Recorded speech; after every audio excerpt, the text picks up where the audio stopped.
Bonjour à tous, ravi de vous retrouver sur Public Sénat et retour cet été au temps fort parlementaire du début du quinquennat d'Emmanuel Macron. Je vous propose de revenir ce matin à l'audition de Marlène Schiappa devant la délégation aux droits des femmes présidée par la sénatrice UC Chantal Jouanneau. C'était dans un contexte compliqué que la jeune ministre s'était exprimée devant les sénatrices et les sénateurs alors que certains journaux parlaient d'une baisse des crédits de son secrétariat d'État de 25% alors que certaines associations s'inquiétaient des effets de telles réductions pour l'égalité femmes-hommes.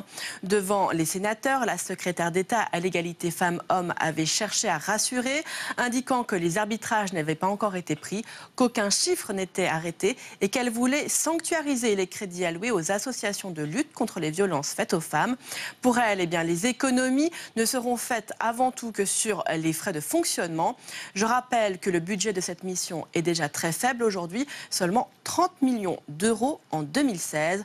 Retour donc à l'audition de Marlène Schiappa. Nous aimons particulièrement que vous veniez nous rencontrer au moins une fois par an pour nous présenter vos priorités, votre chantier, l'évolution de votre budget et qu'on puisse le faire au moment effectivement des orientations budgétaires, c'est-à-dire à la rentrée scolaire à peu près. Et nous espérons aussi pouvoir vous rencontrer à chaque fois qu'il y aura des temps importants dans la vie de votre ministère ou des autres ministères qui toucheront l'évolution des droits des femmes ou tous les sujets d'ailleurs qui leur sont connexes. Et nous avons effectivement un attachement tout particulier à ce que vous puissiez venir quand il y a des débats en séance publique organisés par la délégation. Il y en a quelques-uns sur des sujets qui nous tiennent à cœur. Nous l'avons fait en 2016 autour de deux sujets.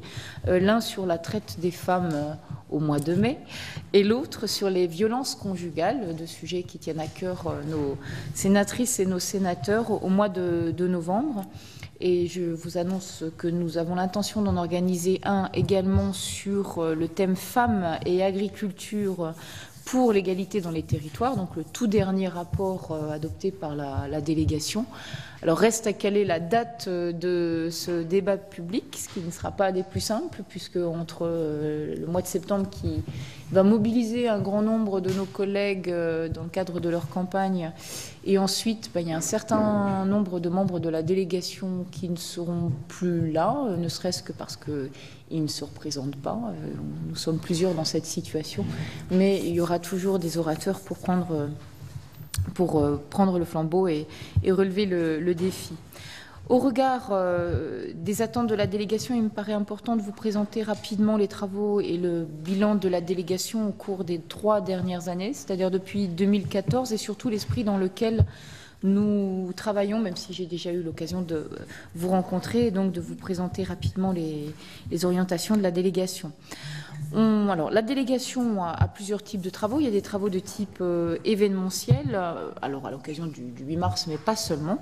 Nous avons fait des colloques sur des thèmes très variés. Le thème de femmes citoyennes en 2015, qui avait été organisé à l'occasion de la célébration du 70e anniversaire du premier vote des femmes.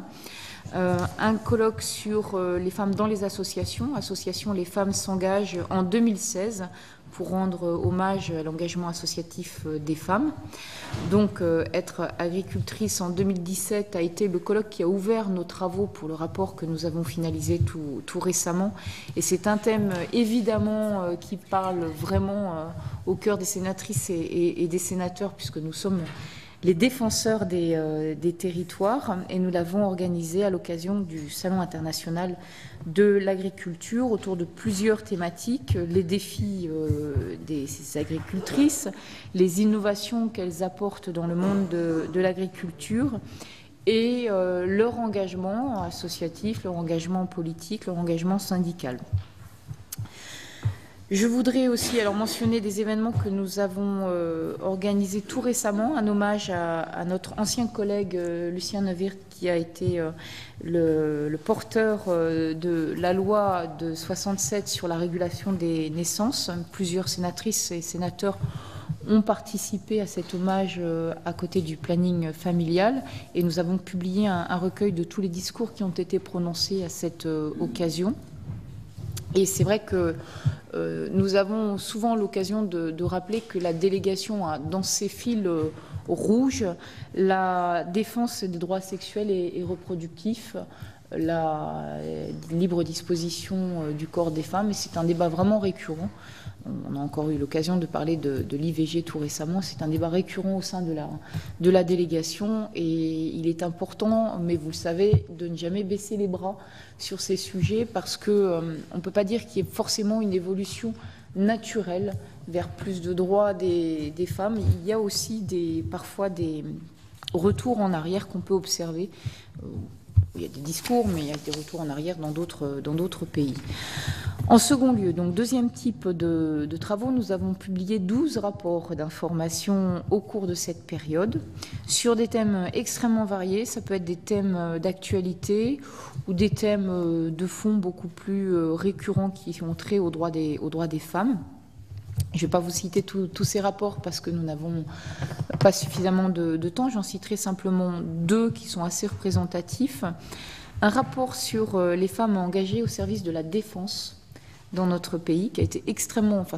l'audition des femmes militaires a été vraiment passionnante. Nous l'avons fait à l'occasion du 8 mars avec la présence du ministre en charge de la Défense, M. Le Drian.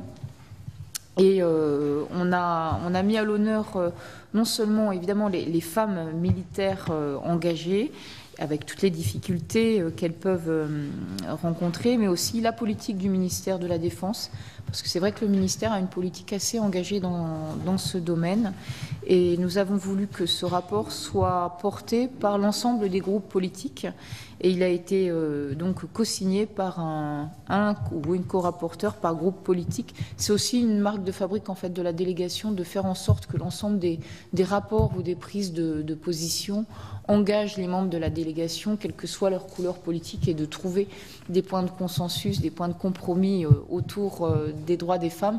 Ce que nous pouvons faire, parce que nous ne sommes pas une commission législative, c'est sans doute beaucoup plus facile parce que probablement moins politisé. Deuxième rapport que je souhaite évoquer, c'est un rapport sur l'égalité entre hommes et femmes pour la justice climatique qui s'inscrivait dans le cadre de la préparation de la COP 21. Ça a été aussi très intéressant parce que ça nous a donné l'occasion de contribuer à la rédaction d'une résolution portée par le Sénat, et qui visait notamment à rappeler que les femmes étaient les premières victimes des changements climatiques, ce qu'on oublie souvent, qu'elles pouvaient être aussi les premières porteuses de solutions par leur rôle dans l'agriculture, par le rôle qu'elles ont en général dans la gestion de l'eau qu'on oublie très souvent, et qu'en même temps, elles étaient très absentes des délégations qui négocient dans les instances internationales, pour le climat, mais pas que d'ailleurs, sur tous les sujets. Et elles sont généralement oubliées des financements internationaux qui vont, si on regarde par type, systématiquement vers des hommes qui sont en responsabilité en général. Je reviens maintenant à un troisième point qui est l'activité législative de la délégation, dont je ne citerai pas tous les travaux, mais 3 initiatives qui sont représentatives de notre mode de travail également. Nous avons été à l'origine de l'article 87 de la loi de modernisation de notre système de santé, qui a été donc introduit en première lecture au Sénat, pour prévoir dans le Code du travail une autorisation d'absence pour les salariés femmes engagés dans un parcours de procréation médicalement assistée, de PMA. Et nous avons donc souhaité qu'effectivement que le parcours de PMA est souvent un parcours difficile, long, et qui porte plusieurs rendez-vous, et donc que ces contraintes spécifiques soient prises en compte dans le Code du travail. Deuxième exemple, nous avons été à l'origine de l'introduction de l'interdiction d'agissement sexiste dans le Code du travail et dans le statut de fonctionnaire. La création, alors, dans le Code du travail a été liée à 3 initiatives conjointes des membres de la délégation. Et ensuite, nous avons étendu ces dispositions aux fonctionnaires, et c'est vrai que ce sont des dispositions extrêmement importantes. Il y a encore du chemin, hein. On peut encore élargir le champ d'application de ces dispositions et pas le limiter au Code du travail ou à la fonction publique. Enfin, troisième exemple, nous avons, avec plusieurs sénateurs, co-signé une proposition de loi constitutionnelle dont je vous ai déjà parlé, déposée le 8 mars 2017, qui vise à inscrire l'égalité entre les femmes et les hommes dans la Constitution, directement dans la Constitution et dans le premier alinéa de son article premier. C'est vrai que nous avons fait un rapport extrêmement intéressant sur femmes et laïcité qui nous a donné l'occasion de nous rendre compte que ce n'était pas le cas aujourd'hui. C'est quand même incroyable, puisque dans cet article premier, il est inscrit aujourd'hui que la France est une république indivisible, laïque, démocratique et sociale. Elle assure l'égalité devant la loi de tous les citoyens, sans distinction d'origine, de race ou de religion. Et donc nous voudrions rajouter sans distinction de sexe, d'origine, de race ou de religion, ce qui permettrait effectivement de l'intégrer explicitement et directement dans l'ordre public et donc dans l'ensemble des lois des lois de la République, sans avoir à passer nécessairement par des décisions du Conseil constitutionnel, puisque aujourd'hui, ça n'est qu'un principe fondamental reconnu par les lois de la République. Voilà, Madame la Ministre, une présentation trop rapide de nos travaux. On aimerait d'ailleurs vous en dire certainement beaucoup plus, parce que je n'ai pas cité les membres de la délégation. Vous avez ici les fidèles de la délégation qui viennent à tous nos travaux. Il manque Brigitte Gontier-Morin, qui était ma prédécesseure et qui vient à tous les travaux et qui vient à toutes les réunions. J'oublie d'autres personnes, donc je vais m'arrêter là parce que je vais commettre des erreurs. C'est toujours un exercice extrêmement dangereux. Je salue effectivement Laurence Rossignol qui vous a précédé, qui est aussi un fidèle membre de la délégation et qui revient à ses sources. Et avant de vous céder la parole, juste de manière très formelle, et je profite de votre présence, je voudrais procéder à l'adoption du rapport présentant le bilan de l'activité de la délégation en 2014-2017, dont une version provisoire figure dans vos dossiers. Bon, c'est un exercice assez formel, donc j'imagine qu'il n'y a pas d'observation ou d'opposition de votre part. Et s'il y a des éléments, vous pouvez tout à fait effectivement nous faire passer par le biais de Valérie ou d'Émilie quelques modifications, mais est-ce qu'on peut considérer que ce rapport est ainsi adopté et que sa publication sera autorisée sous réserve des quelques échanges que vous pourrez avoir. Donc, je vous laisse la parole. À l'issue de votre présentation, comme il est de tradition, il y aura évidemment des questions de nos collègues. Et je vous remercie encore de votre présence.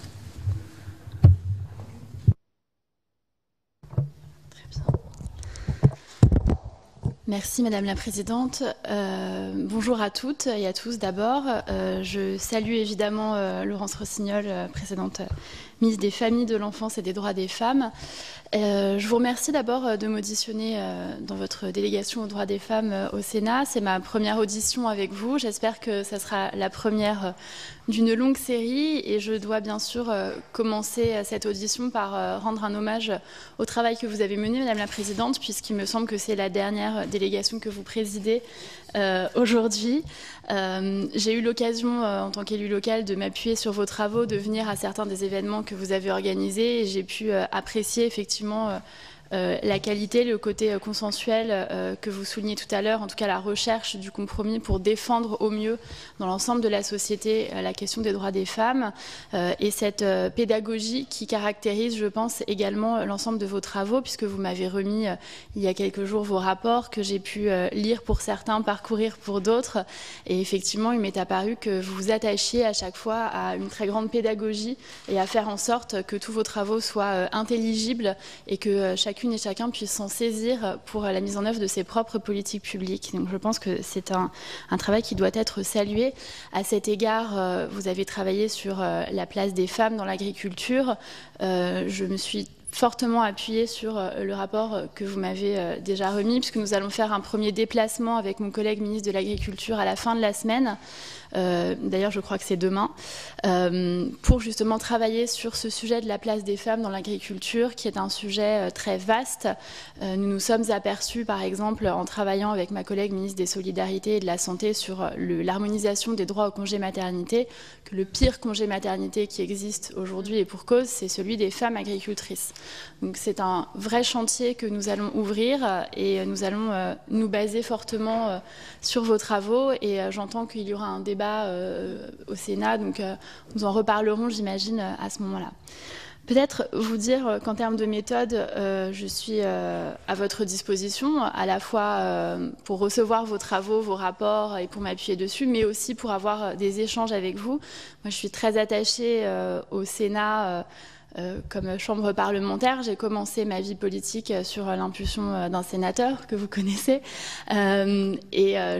J'étais jusqu'à avant-hier maire adjointe d'une ville et conseillère communautaire. Je suis attachée à ce que représente le Sénat et à pouvoir débattre avec vous, vous rendre compte de ce que je fais, peut-être aussi enrichir mes travaux par vos recommandations, vos orientations.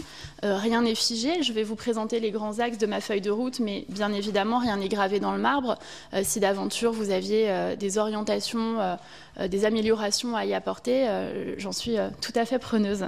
Je vais essayer de ne pas être trop longue pour qu'on puisse avoir un débat et des échanges après, puisqu'il m'a semblé comprendre qu'il y avait un certain nombre de questions qui allaient m'être posées. Peut-être vous donner la perspective globale de mon action. Le constat que nous posons sur l'égalité entre les femmes et les hommes, c'est que la loi a changé grâce au travail des parlementaires, grâce au travail des précédentes ministres et secrétaires d'État. La loi a changé, mais néanmoins, la vie n'a pas encore massivement changé. Nous devons maintenant travailler cet énorme travail, transformer cet énorme travail législatif qui a été mené en réalité. Je pense que c'est l'enjeu majeur des prochaines années, c'est de s'appuyer sur les droits des femmes qui ont été conquis et sans cesse améliorés par ce travail parlementaire, et s'en appuyer pour le faire exister dans la vie réelle. Et je pense qu'un de nos enjeux, c'est aussi, et c'est pour cela que je soulignais tout à l'heure la qualité pédagogique de vos travaux, je pense qu'un de ces enjeux, c'est de réussir à faire sortir ce sujet de l'égalité entre les femmes et les hommes, à le faire sortir de nos cercles initiés pour le faire rayonner dans toute la société. Je m'aperçois qu'à l'heure actuelle, notre plus gros ennemi idéologique, finalement, c'est ce que Christine Delphi appelait le mythe de l'égalité déjà là. Et je m'aperçois tous les jours à quel point ce mythe de l'égalité déjà là est présent, et à quel point les personnes qui ne sont pas comme nous sensibilisées aux inégalités entre les femmes et les hommes, à la remise en question des droits des femmes, sont persuadées, pensent que les femmes ont acquis suffisamment de droits et que les femmes sont désormais les égales des hommes, qu'elles peuvent diriger des entreprises, se présenter à des élections, qu'il y a très peu de femmes qui souffrent de violences, etc., etc. À cet égard, je pense que l'un de nos enjeux, c'est de visibiliser les inégalités entre les femmes et les hommes pour parler de ce que nous combattons. Si je vous donne quelques chiffres, vous allez, je pense, toutes voir à quoi ils correspondent. Si je vous dis 27, 80, 98, 100, 3, 83 000, je pense que la plupart d'entre nous savent qu'il s'agit des écarts de salaire jusqu'à 27%, de 80% des tâches ménagères qui sont accomplies par les femmes. 98%, c'est la part de mères qui s'arrêtent de travailler pour s'occuper des enfants dans les familles dont les couples sont hétérosexuels. 2%, la part des pères qui s'arrêtent de travailler. 100%, vous savez que près de 100% des femmes déclarent avoir déjà été agressées dans les transports en commun. Tous les 3 jours, une femme meurt sous les coups de son conjoint en France en 2017, et 83 000, c'est le nombre de viols par an en France. Et c'est un chiffre qui est même contesté par certaines associations qui parlent davantage encore de viols. Je pense que ces chiffres, nous les connaissons. Je les ai revus dans plusieurs de vos prises de parole, entendus dans vos colloques. Je pense que nous les connaissons par cœur, mais je pense que la majorité de la population ne les connaît pas. Et je pense que si on sort dans la rue et qu'on interroge des passants en leur demandant combien de femmes sont violées chaque année en France, si on leur demande quelle est la part de tâches ménagères accomplies par les femmes, si on leur demande quels sont les écarts de salaire entre les femmes et les hommes, je suis persuadée que la plupart des gens, des citoyennes, des citoyens, n'ont pas la connaissance de ces inégalités entre les femmes et les hommes. Et c'est peut-être pour ça que parfois nos sujets sont sous-traités, peu traités. je n'ose pas dire maltraitées, mais presque. Et je pense que nous avons ce travail de pédagogie, de faire connaître les inégalités entre les femmes et les hommes, et donc pour cela de sortir de nos zones de confort, de sortir de nos cercles habituels et d'aller un petit peu à la conquête du vaste monde, si je peux dire ça comme ça, pour faire comprendre à quel point ces inégalités sont présentes. C'est pour ce constat, pour ces raisons, que l'égalité entre les femmes et les hommes est la grande cause nationale du quinquennat du président de la République. Je veux peut-être vous dire un mot sur le pilotage politique de cette grande cause nationale. Elle est donc incarnée et portée par le président de la République. Elle sera mise en œuvre par le Premier ministre et par moi-même. Le positionnement à cet égard du secrétariat d'État rattaché à Matignon est un positionnement inédit. Il n'y a jamais eu de secrétariat d'État qui soit rattaché à Matignon sur ces sujets. Et le but de ce positionnement, c'est de mener un travail interministériel. Moi, lorsque j'ai mené cette campagne présidentielle, j'ai auditionné un certain nombre de structures, d'associations, de réseaux et autres qui, toutes et tous, étaient satisfaits de leur relation de travail et de ce qui se passait au niveau gouvernemental. Et le point d'amélioration qu'ils et elles citaient à chaque fois, c'était l'interministérialité. C'était de dire qu'ils ne pouvaient plus aller d'un ministère à l'autre, faire signer leurs conventions, et qu'ils demandaient cette impulsion massive à la fois pour le travail en réseau, mais aussi pour l'ensemble des politiques publiques que nous menons. J'en détaillerai tout à l'heure certaines plus précisément, mais faire sortir ces sujets, les faire connaître dans tous les secteurs, ça veut dire forcément avoir un travail interministériel absolument poussé et faire en sorte de s'appuyer politiquement sur l'autorité du chef du gouvernement, du Premier ministre, pour que dans les feuilles de route de tous les membres du gouvernement, il y ait un volet sur l'égalité entre les femmes et les hommes. C'est le cas, dans toutes les feuilles de route, il y a un volet sur l'égalité entre les femmes et les hommes. Elles apparaîtront dans quelques semaines lorsqu'elles seront validées. Et je pense que c'était un pilotage politique qui est important de préciser. Un des rapports que vous m'avez remis a particulièrement attiré mon attention. C'est celui qui pose la question de savoir si la laïcité garantit l'égalité entre les femmes et les hommes. C'est un rapport que j'ai trouvé très complet, passionnant, qui pose une vraie question. Moi, je vous l'ai dit quand vous m'avez remis ce rapport, ma conviction personnelle, c'est que la laïcité garantit l'égalité entre les femmes et les hommes. J'ai bien compris que dans le rapport que la position de la délégation était un peu plus subtile que cela, mais néanmoins que la laïcité était un préalable, que si, d'après votre rapport, si elle ne garantissait pas stricto sensus et à elle seule l'égalité entre les femmes et les hommes, elle était un préalable à l'égalité entre les femmes et les hommes. C'est pour ça que je pense que nous avons un lien très fort entre ces deux questions de la laïcité et des droits des femmes, particulièrement actuellement. Et je voudrais profiter d'être ici pour vous donner un état d'esprit à cet égard de ma feuille de route, pour affirmer avec vous que la République française ne reconnaît pas de relativisme culturel, qu'à aucun moment ça n'a été en question et que ça ne le sera pas. Notamment, vous avez vu peut-être que nous avons lancé quelques premières campagnes pour affirmer certains faits dans la continuité de ce qui a été fait précédemment. D'abord sur l'excision, réaffirmer au nom de la République française que l'excision n'est pas une coutume, que c'est une mutilation. Affirmer que le mariage forcé n'est pas une tradition, que c'est un viol de la loi. Que la burqa n'est pas une mode vestimentaire, que c'est une tenue oppressive et illégale, et qu'à aucun moment la Trinité républicaine ne se négociera concernant les droits des femmes et concernant le reste de nos sujets. Ceci étant dit, il faut, j'en suis convaincue, adapter nos politiques publiques aux spécificités de nos territoires. Quand je dis cette phrase, ça ne veut pas dire qu'il faille se compromettre, ça ne veut pas dire qu'il faille se soumettre, et cette phrase n'a même absolument rien à voir avec les faits que j'évoquais plus tôt. Il s'agit en fait de décentralisation. Vous l'avez sans doute entendu dans le discours de politique générale du Premier ministre, mais aussi dans les discours d'un certain nombre de mes collègues, de la ministre des Transports, de la ministre de la Santé, du ministre de l'Éducation nationale. La ligne directrice, le fil rouge de ce gouvernement, c'est d'adapter les politiques publiques aux réalités des régions et des départements. Je vous donne quelques exemples pour que ce soit concret sur nos sujets. Concernant par exemple l'accès à l'IVG, dont vous avez rappelé, Madame la Présidente, à quel point il est menacé dans les discours en France, dans les actes à l'étranger et parfois aussi dans les actes en France. Cet accès à l'IVG, si on veut le garantir pour toutes les femmes sur l'ensemble du territoire, sur l'ensemble de la République française, on ne peut pas mettre en place les mêmes dispositifs dans une zone où il y a un désert médical et où il faut faire 1h20 de voiture ou de transport pour se rendre sur un lieu dans lequel on peut avoir une information Je ne dis même pas pratiquer un IVG, je dis avoir une information sur l'IVG et dans les endroits où il y a un tissu associatif dense, présent, des hôpitaux proches, etc. Je pense qu'on ne peut pas non plus être efficace dans nos politiques publiques si on les uniformise, sachant qu'il n'y a pas d'homogénéité dans la France des inégalités entre les femmes et les hommes. Si on prend par exemple les chiffres des violences sur la voie publique, vous savez que dans le nord de la France, il y a énormément de violences sexuelles sur la voie publique. Si je prends les chiffres... Pardon ? Non, je vous en prie. Dans le sud aussi, mais pas partout dans le sud, justement, c'est là que j'en viens. Par exemple, en Corse, il y a eu un viol sur la voie publique l'année dernière. Il y a des chiffres qui sont différents. Les politiques publiques qu'on fait, par exemple, qui avaient été, je pense à la politique qui avait été initiée par Pascal Boitard sur la lutte contre le harcèlement sexuel dans les transports en commun, et qui était une très bonne campagne.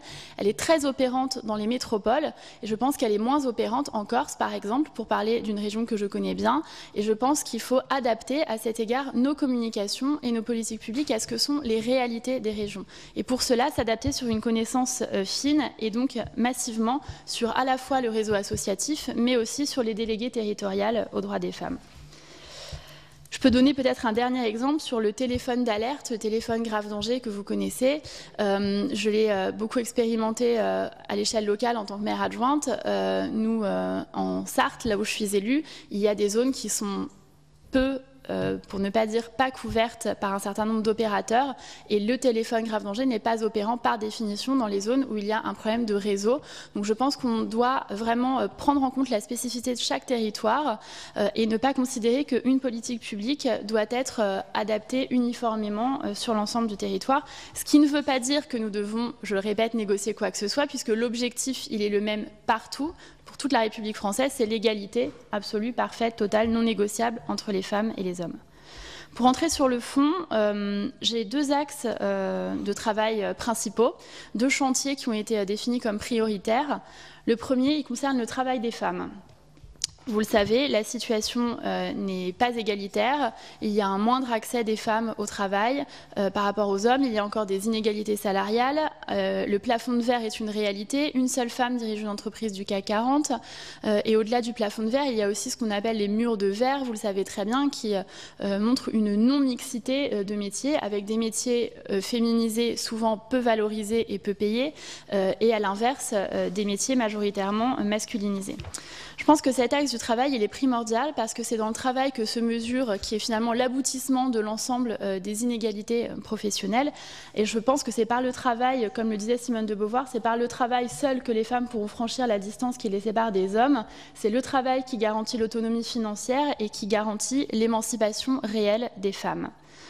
Une quinzaine de lois ont été prises sur l'égalité professionnelle. Elles sécurisent le parcours des femmes. Elles ont permis des avancées absolument considérables au regard de l'histoire de l'humanité. Quand on regarde l'histoire des droits des femmes au travail, c'est quand même quelque chose qui est relativement encore récent. Les avancées sont réelles. Elles ont été prises. Elles ont déjà porté leurs premiers fruits. Nous devons poursuivre ce travail et nous devons faire en sorte de l'emmener plus loin sur l'égalité professionnelle, sur l'articulation des temps de vie et sur un certain nombre de mises en œuvre de ces lois. Par exemple, en ce qui concerne les pénalités des entreprises, vous savez qu'il est rare que les entreprises payent les pénalités pour non-respect de l'égalité professionnelle, les pénalités qu'elles doivent selon la loi. Donc nous avons déjà commencé avec mon collègue Gérald Darmanin, le ministre de l'Action et des Comptes publics, à créer un dispositif qui permette de prélever directement les pénalités que doivent ces entreprises. Et je parle là à la fois des entreprises privées, mais aussi des entreprises parapubliques. Vous savez qu'on a un vrai sujet sur l'égalité professionnelle dans les PME, puisqu'on sait comment toucher et comment influencer les grandes entreprises, mais on a plus de mal avec les petites et moyennes entreprises qui, par ailleurs, elles-mêmes ont souvent peu d'informations, peu de moyens, peu de temps, peu de ressources humaines à développer sur ces sujets. On est en train de travailler sur un certain nombre de projets, notamment j'ai missionné un organisme pour nous faire des propositions sur la création d'un numéro court à disposition des PME, des employeurs d'ailleurs dans les PME, qui leur permettrait de se renseigner. Et nous sommes en train de travailler avec ma collègue Muriel Pénicaud, la ministre du Travail, et avec Agnès Buzyn, la ministre des Solidarités, à la création de dispositifs pédagogiques très clairs sur les droits fondamentaux des femmes, et notamment des femmes enceintes au travail. Parce que le constat que je pose, c'est que les femmes méconnaissent grandement leurs droits. J'avais été très frappée il y a quelques mois par l'affaire de la jeune femme qui travaillait à une caisse dans un supermarché et qui avait perdu son bébé sur son lieu de travail. Au-delà du drame humain évident qui nous a tous frappés, il y a une question de société. La question de société, c'est de constater que cette femme qui était en état de grossesse médicalement constatée, de grossesse à risque, ne savait pas de toute évidence qu'elle avait le droit de demander et d'obtenir automatiquement un aménagement de poste, et que son employeur ne lui a pas dit, et que son syndicat ne lui a pas dit, et que son médecin ne lui a pas dit. C'est-à-dire qu'on a un défaut sur toute la chaîne d'information. Je prends cet exemple, mais il y en aurait hélas beaucoup d'autres chaque année. On a un défaut d'information sur les droits fondamentaux qui existent. Je m'en suis aperçue majoritairement, je m'en suis aperçue pendant 10 ans de présidence d'un réseau qui s'appelle Maman Travail d'une part, mais aussi pendant la campagne présidentielle, en constatant qu'à chaque fois que j'animais des ateliers en demandant aux femmes quel est le droit supplémentaire que vous voudriez avoir, elles me citaient un droit qu'elles ont déjà. Beaucoup de femmes ont dit « j'aimerais être protégée du licenciement quand je reviens du congé maternité ». Ça existe déjà, c'est déjà dans la loi. Des femmes nous ont dit qu'elles voudraient avoir une augmentation de salaire lorsqu'elles rentrent de congé maternité. C'est aussi dans la loi, il est prévu une augmentation égale à la moyenne des augmentations du service à poste équivalent, etc., etc. Donc nous constatons que ces droits sont méconnus, que notre devoir c'est de les faire connaître pour leur permettre de les faire valoir. Donc nous sommes en train de travailler avec la CAF, avec la Sécurité sociale et avec les partenaires sociaux pour créer cet outil. La forme n'est pas encore définie, nous sommes preneuses de toutes vos suggestions à cet égard, de voir si nous réalisons un site, une plaquette, une application, l'idée étant que ce soit quelque chose de très court et de très intelligible et compréhensible par toutes et par tous. Sur ce sujet du travail, peut-être vous faire part d'une mesure que nous sommes en train de mettre en place. Un engagement de campagne du président de la République, c'était de créer le name and shame, nommé et dénoncé en français, pour les entreprises qui ne respectent pas l'égalité professionnelle. On va adapter cette mesure avec une très légère petite modification. On passe au name and change pour faire encore un anglicisme, mais sinon le jeu de mots ne fonctionne pas en français.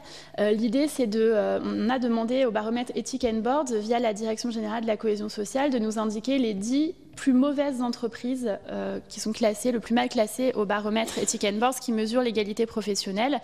Ces 10 entreprises, nous les avons contactées et nous leur demandons, nous les convoquons en réalité à une formation qui a lieu au secrétariat d'État à l'égalité entre les femmes et les hommes, avec le Conseil supérieur de l'égalité professionnelle, avec l'Observatoire de l'équilibre des temps de vie en entreprise et avec une formatrice en innovation sociale et un certain nombre d'autres partenaires. Et pendant une journée, nous formons les dirigeants et les DRH de ces entreprises à l'égalité professionnelle et nous avons l'ambition de les transformer en actrices et en acteurs positifs de l'égalité professionnelle. Et dans 6 mois, nous mesurons les effets que cette formation a eu. Nous partons du principe en réalité que si les entreprises sont mal classées, ce n'est pas forcément par misogynie pure, même si ça peut être le cas parfois, mais ça peut être aussi par manque de moyens, par manque de temps, par manque d'intérêt, par manque de levier pour mettre en place réellement ce type de formation. Bien évidemment, d'aventure, les entreprises qui refuseraient de se rendre ou qui auraient un empêchement qui ne pourraient pas venir à cette formation qui leur est gracieusement offerte seraient, elles, en revanche, vastement nommées et dénoncées. Les inégalités professionnelles, elles sont en réalité, vous le savez très bien, je ne vous fais pas un exposé là-dessus, elles sont l'aboutissement d'un certain nombre d'autres inégalités qui se déversent dans les inégalités professionnelles, qui sont les causes du plafond de verre et de ce que j'appelle aussi le plafond de mer. Je pense notamment à la maternité, qui est un point de décrochage très fort, toutes les études le montrent, dans les parcours professionnels des femmes. C'est pourquoi nous travaillons à la création d'une harmonisation des droits au congé maternité avec ma collègue ministre des Solidarités et de la Santé. Je l'évoquais rapidement tout à l'heure pour les femmes agricultrices. Nous constatons qu'il y a des congés maternité différents entre les femmes salariées, les femmes auto-entrepreneurs, les femmes professions libérales, etc., etc. L'idée, c'est de pouvoir permettre à toutes ces femmes de disposer d'un congé maternité de la même durée, aligné sur le régime le plus avantageux, pour l'instant celui des salariés, à la fois en durée, mais aussi en rémunération. C'est un chantier long qui se fera dans la totalité, je pense, du quinquennat, que nous avons avons déjà commencé à mettre en œuvre. Une mission IGAS a été lancée pour évaluer son coût précis et pour faire en sorte surtout d'abord d'avoir une information très précise en direction de ces femmes. Il n'y a pas de caractère obligatoire à ce congé maternité, c'est une possibilité qui leur est offerte, mais aussi de faire en sorte que certains régimes particuliers ou spéciaux ne perdent pas des avantages qu'elles auraient conquis. Je me permets peut-être de rajouter à cet égard, au nom de ma collègue Muriel Pénicaud, la ministre du Travail, que dans le travail qui est fait autour des ordonnances sur la réforme du Code du travail, tout ce qui concerne les dispositifs de parité, d'égalité professionnelle, etc., reste au niveau du Code du travail et ne seront pas négociés ni branche par branche, ni entreprise par entreprise. Nous agissons également sur les modes de garde, puisque vous savez que le défaut de mode de garde est une cause aussi très forte de retrait des femmes du marché du travail. Je le disais tout à l'heure, on est à 98%. Alors d'après les derniers chiffres qui m'ont été présentés, ça baisse un peu, mais on est quand même au-delà des 90% de mères qui s'arrêtent de travailler et pas de pères dans les couples hétérosexuels pour garder les enfants, souvent par un défaut de mode de garde.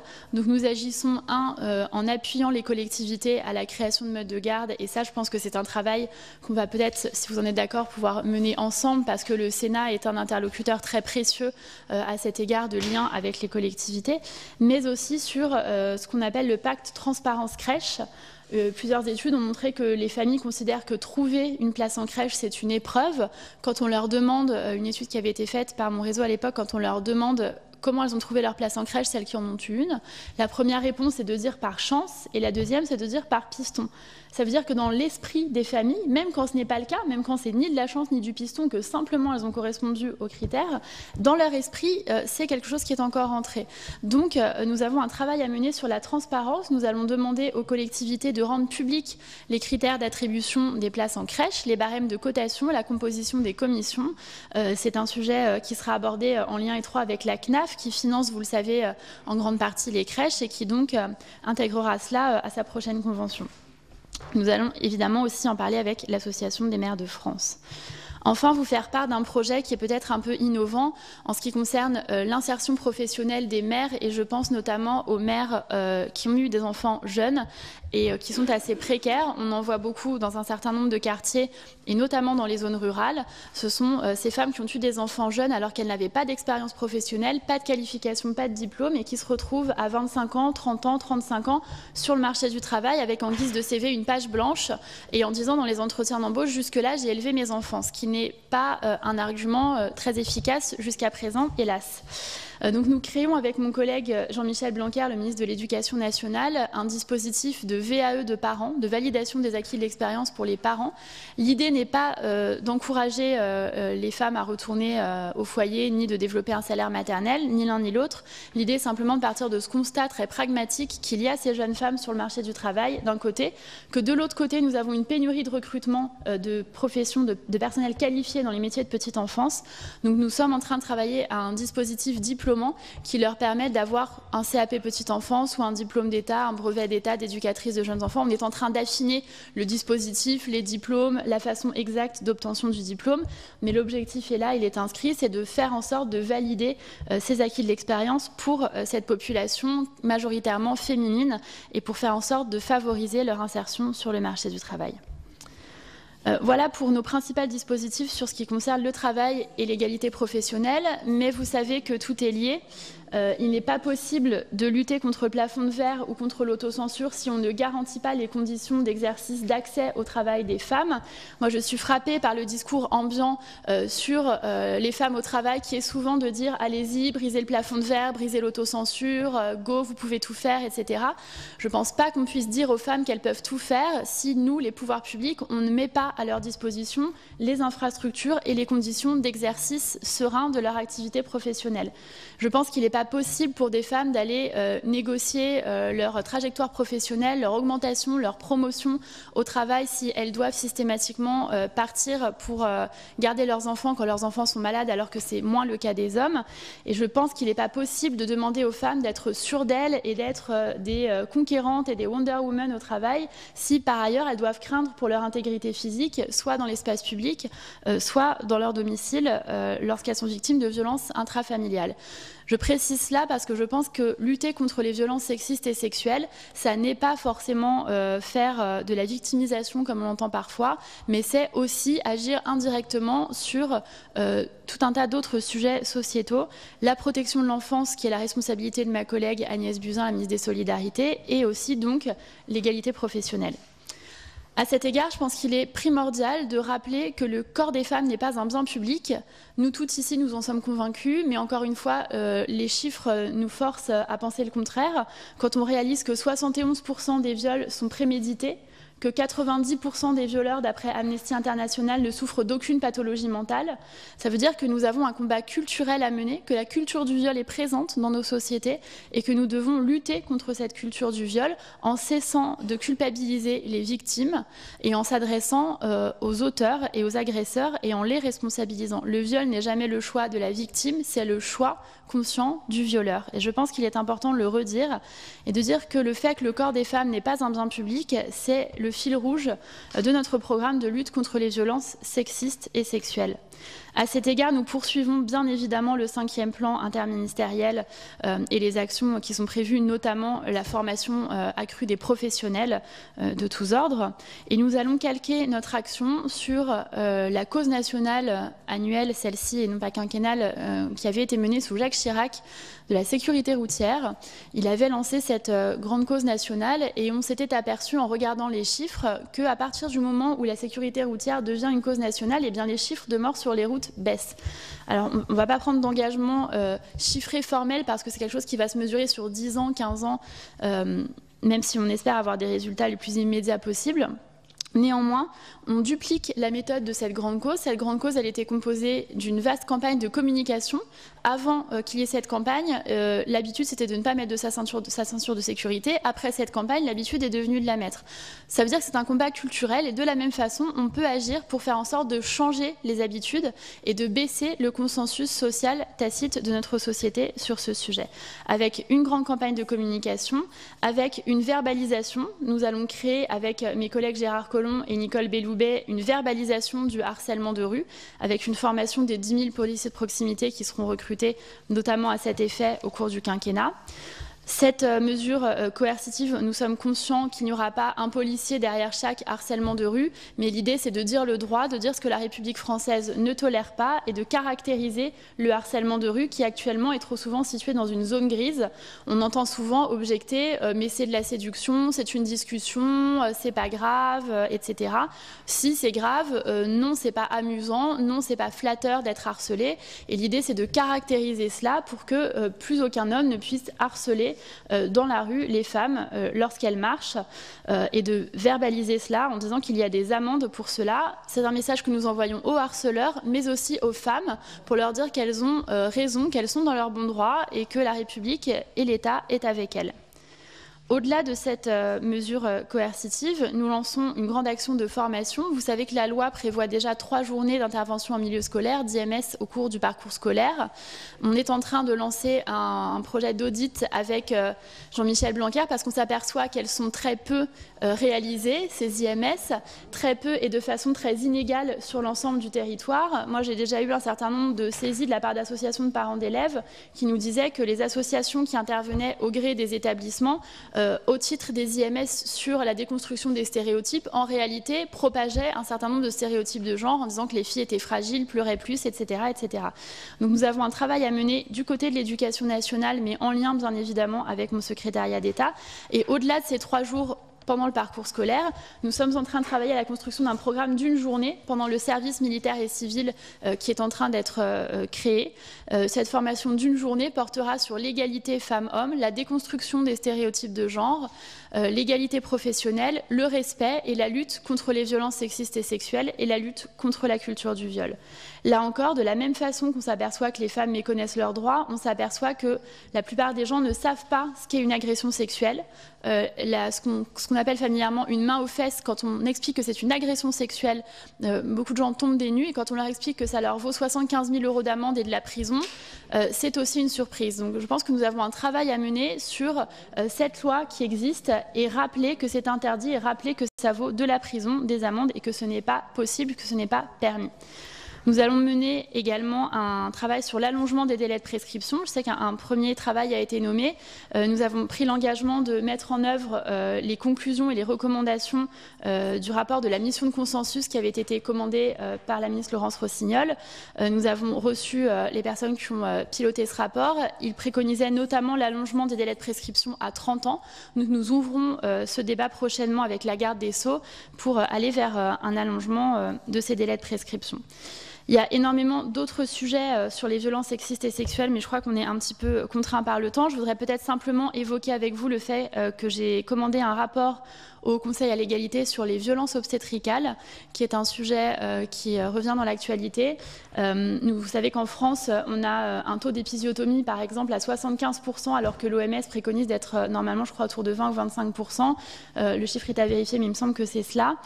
Notamment de pratiques obstétricales non consenties, avec notamment des violences obstétricales, semble-t-il, particulièrement sur les femmes étrangères, sur les femmes très jeunes et sur les femmes handicapées. Ce sont des sujets sur lesquels nous avons un gros travail à mener. Et de façon générale, la santé des femmes. Vous avez vu le dernier rapport du Haut Conseil à l'égalité sur l'accès des femmes précaires à la santé. On a un sujet global sur les femmes et la santé qui est lié, de mon point de vue, au sujet plus général de l'acceptation de la douleur et de l'évocation de la douleur pour les femmes. C'est-à-dire qu'on vit dans une société qui nous a quand même conditionnés à la douleur en nous disant que la douleur était normale et qu'il fallait l'accepter. Entre eux, il faut souffrir pour être belle, tu enfanteras dans la douleur, etc., etc. Ce qui amène à des conséquences graves, par exemple sur l'endométriose, un certain nombre de femmes qui ne parlent pas des douleurs qu'elles éprouvent au moment de leurs règles en pensant que souffrir c'est normal, alors que ça ne l'est pas. Et je pense que c'est un combat culturel, là encore, que nous devons mener. Vous dire que nous allons travailler à sécuriser l'IVG. J'ai auditionné le planning familial lors d'une visite et j'ai bien entendu notamment le fait que les médecins eux-mêmes étaient parfois peu informés du fait que le délai de 7 jours de réflexion n'avait plus cours. Donc nous travaillons avec la ministre de la Santé sur une plus vaste information des professionnels de la santé directement. Et la ministre de la Santé et des Solidarités travaillera à l'ouverture de la PMA à toutes les femmes. Et j'accompagnerai bien sûr ce débat puisque je suis également en charge de la lutte contre l'homophobie et contre la haine contre les personnes LGBT. Notre troisième axe de travail, au-delà du travail justement et des violences sexistes et sexuelles, c'est l'exemplarité de l'État. Vous savez qu'on a une marge de progression importante à ce sujet et c'est un euphémisme que de le dire comme cela. Nous allons lancer pour la première fois un gender budgeting de l'État, un budget sensible au genre, donc avec mon collègue le ministre de l'Action et des Comptes publics. Nous avons pris comme ministère pilote le ministère de l'Agriculture. Vous voyez toutes ce que c'est que le gender budgeting ? Oui, vous savez que les collectivités ont l'obligation de le faire. Donc les collectivités ont l'obligation. Maintenant, l'État prend aussi à son compte cette obligation et réalise ce premier gender budgeting. L'idée est donc de voir comment l'argent est utilisé. Est-ce qu'il est plus utilisé pour les femmes ou pour les hommes?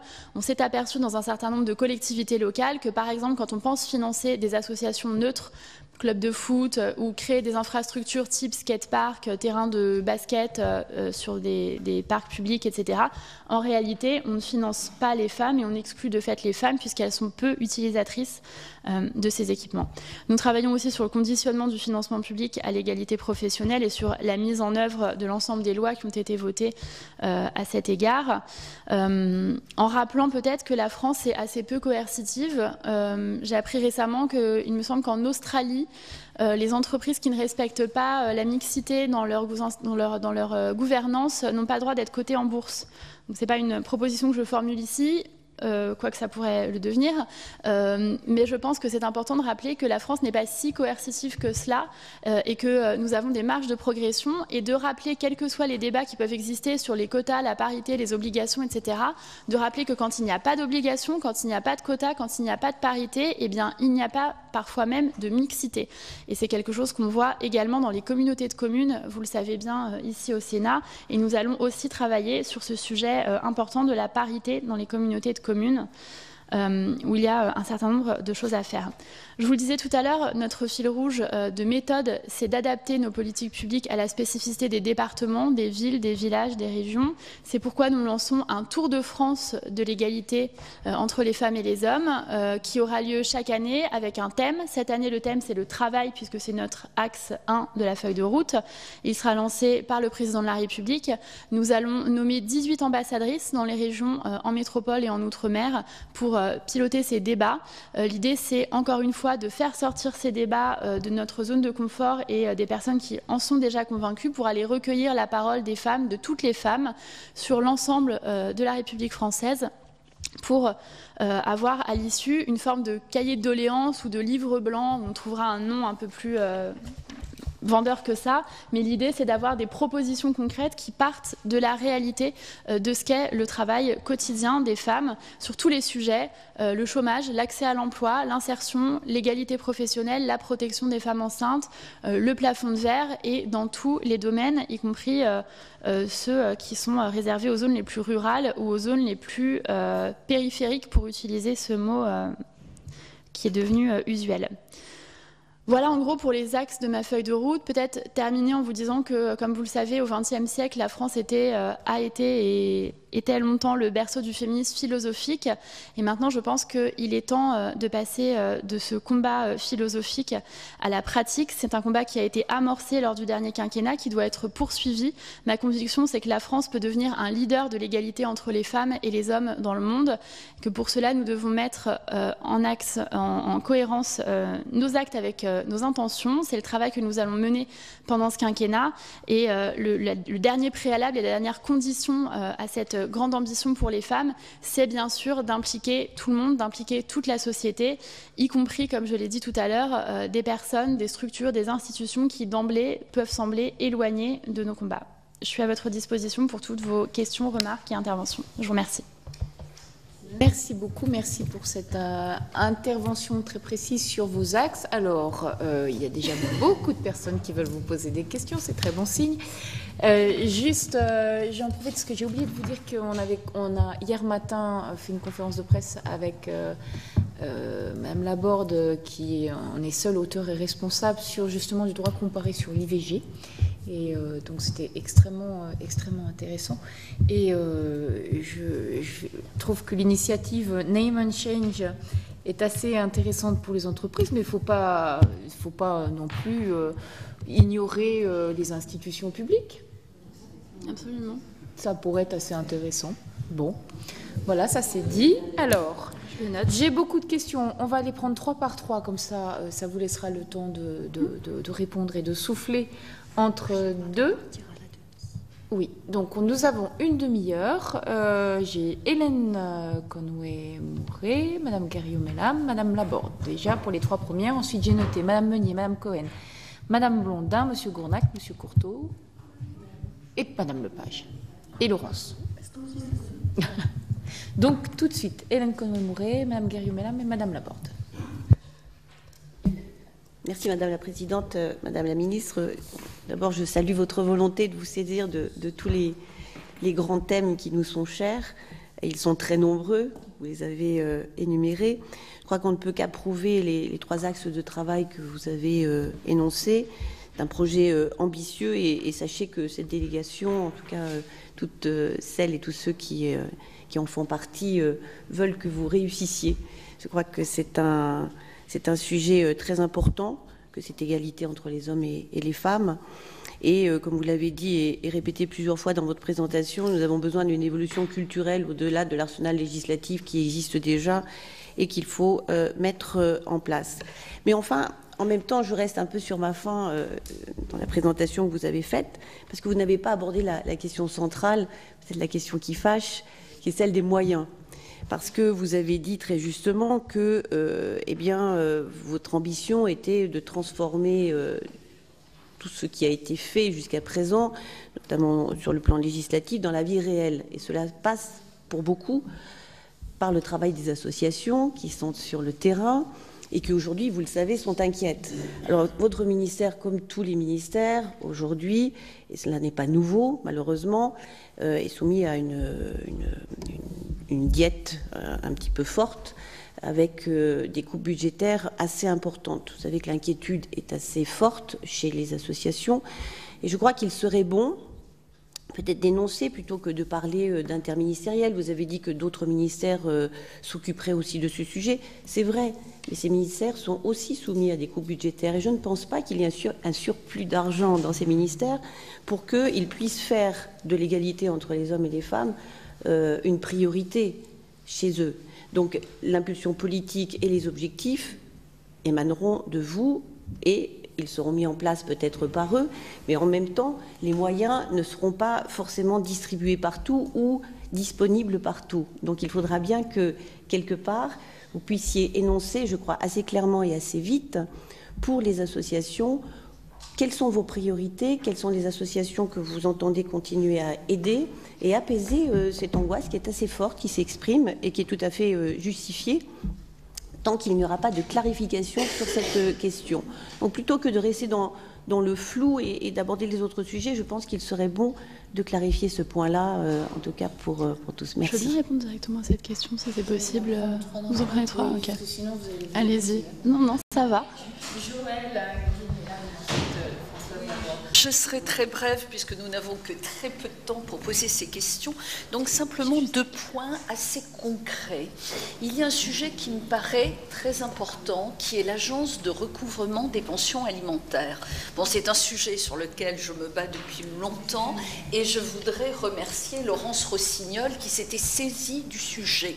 Par contre, ce que je souhaiterais vraiment, parce qu'il y avait une demande qui avait été faite et qui là n'a pas été entendue, sans doute faute de temps, c'est que son bénéfice soit aussi étendu aux familles binationales ou françaises à l'étranger. Nous avons un énorme problème là et nous avons besoin de collaborer avec les autres gouvernements.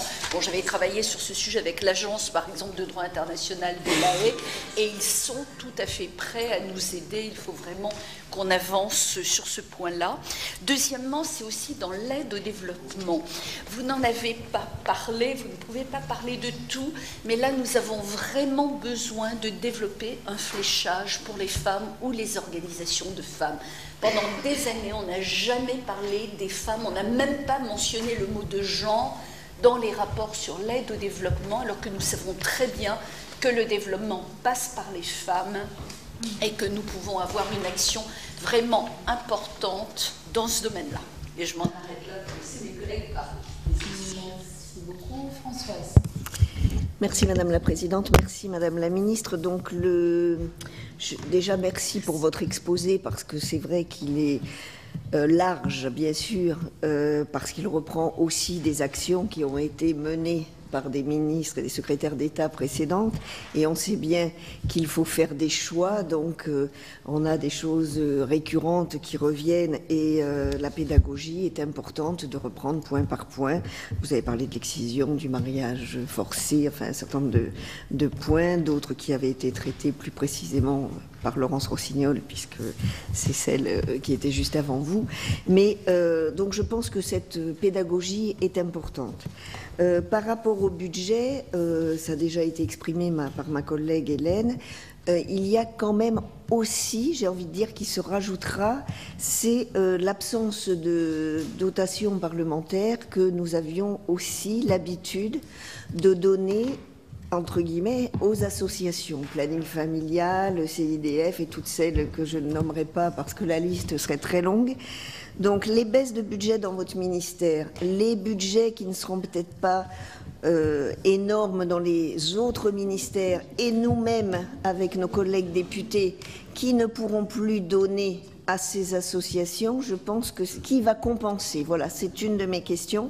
Et la deuxième qui m'a un petit peu interpellée, c'est adapter les services publics, adapter une application de l'égalité différente selon les territoires. Pour moi, c'est assez difficile à entendre, puisque justement, il faut tendre vers la République. C'est pas ce que j'ai dit. Hein. Non, mais je vais donc préciser ma question pour que vous puissiez repréciser. Donc je vais vous poser une question très claire. Pensez-vous qu'il faut accepter l'exclusion des femmes de l'espace public, où les pressions sont très importantes sur elles, dans certains quartiers, dans certaines zones, donc socialement plus ou moins privilégiées? Là, je veux dire, je n'ai pas d'état d'âme et je ne stigmatiserai pas. Mais pour moi, il y a eu quelques petites choses choquantes récemment, et il faut vraiment que ce soit la population globalement qui s'adapte au fait que toutes les femmes peuvent être dans la rue. Je vous remercie. Merci. Voilà, 3 questions, 2 plats de résistance. Je vous laisse la parole. Oui, je vous remercie pour toutes ces questions précises qui vont me permettre justement de préciser un certain nombre de choses. Peut-être je commence par la fin, si vous le permettez. La suppression de la réserve parlementaire, parce que c'est ce que vous évoquez, je partage votre constat, puisque moi j'ai construit pendant 4 ans comme maire adjointe des budgets d'associations, CIDFF, de planning familiaux et d'autres, en voyant quel est l'apport et quelle est la marge d'ajustement de la réserve parlementaire qui vient compenser. Moi je suis élue des Pays de la Loire, vous savez quelle est la situation budgétaire de cette région en ce qui concerne les droits des femmes. C'est un choix politique qui a été fait par la région, c'est le cas dans d'autres, et souvent la réserve parlementaire vient servir d'ajustement. Donc je partage cela. Vous savez sans doute que l'idée, si d'aventure la réserve parlementaire était supprimée, l'idée ce serait de créer un fonds en direction des communes qui permettrait justement de compenser ces sommes, mais qui seraient ensuite attribuées par les communes. Mais je relaie absolument, mais je vais relayer votre inquiétude. Je vois tout à l'heure l'Assemblée nationale, la délégation droits des femmes de l'Assemblée nationale, vos homologues. Je vais leur relayer cette inquiétude. Et j'ai oublié de rebondir tout à l'heure sur, Madame la Présidente, ce que vous disiez sur l'inscription de l'égalité femmes-hommes dans la Constitution. J'ai déjà eu un échange avec la Présidente, avec votre homologue de l'Assemblée. C'est un sujet qu'elle partage fortement. Donc je vais leur évoquer ce sujet aussi tout à l'heure. Pour votre question très précise, alors je n'ai jamais dit, je choisis les mots que j'emploie à dessein, et il ne faut pas je ne dis pas ça pour vous, mais il ne faut pas leur donner un autre sens que celui qu'ils ont. Quand je dis qu'il faut adapter nos politiques publiques d'égalité, ça ne veut pas dire qu'il faut adapter l'égalité. Je l'ai dit très clairement tout à l'heure, et je le dis à de nombreuses reprises, l'égalité n'est pas négociable, et quel que soit le territoire, que ce soit en zone rurale, en zone urbaine, dans les banlieues, quel que soit le sujet. À cet égard, si vous avez besoin d'être convaincu, ce que j'entends parfaitement sur ma position sur le sujet, je vous inviterai à lire un certain nombre d'écrits que j'ai sortis dans un livre qui s'appelle « Où sont les violeurs ?» et ça sur la culture du viol, et dans des tribunes précédemment sur ce qui s'est passé à Cologne, un texte où j'étais à l'époque l'une des seules féministes à publiquement prendre part contre les viols de masse et les agressions sexuelles qui étaient survenues à Cologne, et à dire qu'il était inadmissible, au nom de l'antiracisme, de tolérer ou d'excuser ou de minimiser ou de faire silence sur ces agressions sexuelles. Bien évidemment, il est intolérable que les femmes soient exclues de certains quartiers. Bien évidemment, il est intolérable qu'elles soient exclues de certains cafés. Moi, en tant que maire adjointe, j'étais référente pour des écoles, et des écoles où, dès l'école primaire, il y a des parents qui interdisent aux petites filles de donner la main à des petits garçons. Donc cette réalité, j'en suis parfaitement consciente. Je lutte contre, et nos politiques publiques que j'ai déterminées luttent contre. Si on veut créer une verbalisation du harcèlement de rue, c'est pour tous les quartiers, et c'est pour notamment ces rues que les femmes ne peuvent pas remonter sans être interpellées parce qu'elles sont occupées et qu'il y a une forme de privatisation de l'espace public par des groupes d'hommes. C'est bien évidemment aussi pour cela que nous créons cette verbalisation. Et dans les interventions en milieu scolaire, je n'ai pas tout détaillé par manque de temps, mais avec mon collègue Jean-Michel Blanquer, nous allons créer dans cette mallette des parents qui est créée à destination des parents des fiches égalité, justement pour agir au-delà des IMS où on agit sur les enfants, agir sur les parents, pour dire à certains parents quelles sont les valeurs de la République française et que l'égalité entre les femmes et les hommes en fait partie et qu'elle n'est pas négociable. Et à cet égard, c'est un fil rouge de notre politique publique que d'aller là-dessus. Et d'ailleurs, ma première visite ministérielle s'est faite dans un collège à Saint-Denis avec un enseignant qui s'appelle Yanis Roder, qui est le co-auteur d'un livre qui s'appelle « Les territoires perdus de la République ». Et cette visite avait pour but de parler de sexisme, de racisme, d'antisémitisme, d'homophobie dans les quartiers et de voir quels étaient les projets que mettaient en place les enseignants dans ces quartiers spécifiquement pour reconquérir l'espace public pour les femmes. Je rebondis sur la question sur l'agence de recouvrement des pensions alimentaires qui a été posée sur les familles binationales. Effectivement, ça ce sont des sujets qui concernent la ministre qui est en charge de la famille, donc Agnès Buzyn, mais évidemment il y a un sujet d'égalité femmes-hommes sur le recouvrement des pensions alimentaires. Effectivement, ça ne fait pas partie à ce jour de ma feuille de route, mais c'est pour ça aussi que je viens vous voir, c'est pour rajouter des choses. Donc comme il me reste quelques jours en sortant, je vais faire une note de demande au Premier ministre pour lui demander de me donner une responsabilité conjointe sur ces sujets, si ma collègue Agnès Buzyn est d'accord, pour qu'on puisse effectivement se saisir de ce dossier qui avait été ouvert par Laurence Rossignol et qui doit bien sûr être poursuivi. Et idem sur le développement, sur le fléchage dans l'aide au développement, ça ne fait pas non plus partie à ce jour de ma feuille de route, mais on va regarder avec mon cabinet comment on peut s'en saisir, dans quelle mesure et avec quelles propositions. Enfin, ma réponse sur le budget, je n'en ai pas parlé parce que je savais que vous alliez me poser la question et je voulais vous permettre de les formuler pour y répondre très clairement. D'abord, je vous remercie de me poser cette question qui me permet de clarifier un certain nombre de sujets. Ensuite, vous dites que je gagnerais à clarifier ma position. Très sincèrement, je pense que je l'ai clarifiée par des courriers, par des appels, par des SMS, par des mails, par des prises de position dans les médias, écrits et télé. Je pense que la position elle a été clarifiée et là je répète, je suis bis repetita ad libitum en disant que les subventions du secrétariat d'État en direction des associations ne baissent pas. Qu'elles sont maintenues, qu'elles ne baissent pas d'un seul euro. Il y a des baisses de frais structurels du ministère, comme dans tous les ministères, vous l'avez dit, c'est le cas. Nous avons supprimé les notes de frais, nous avons demandé de ne pas faire appel à des prestataires. Nous avions commencé à envisager un certain nombre d'événements pour lesquels nous sommes dit que nous allions faire appel à des prestataires, les organiser dans telle ou telle salle. Nous annulons tout cela et nous travaillons sur nos frais de fonctionnement, sur nos frais structurels très concrètement et c'est pour ça que nous sommes en train de construire ce budget. Il n'y a aucun arbitrage budgétaire qui ait été rendu à ce jour concernant le secrétariat d'État à l'égalité entre les femmes et les hommes. Donc ça, c'est très important. Tous les chiffres qui circulent actuellement sont ou des faux ou des chiffres qui sortent de notes internes qui n'ont pas été validées, qui sont des notes qui ne sont pas validées, qui ne sont pas des instructions qui nous ont été données, ni des instructions que nous aurions données. Je pense que c'est important de le dire. Le budget, il est en cours de construction.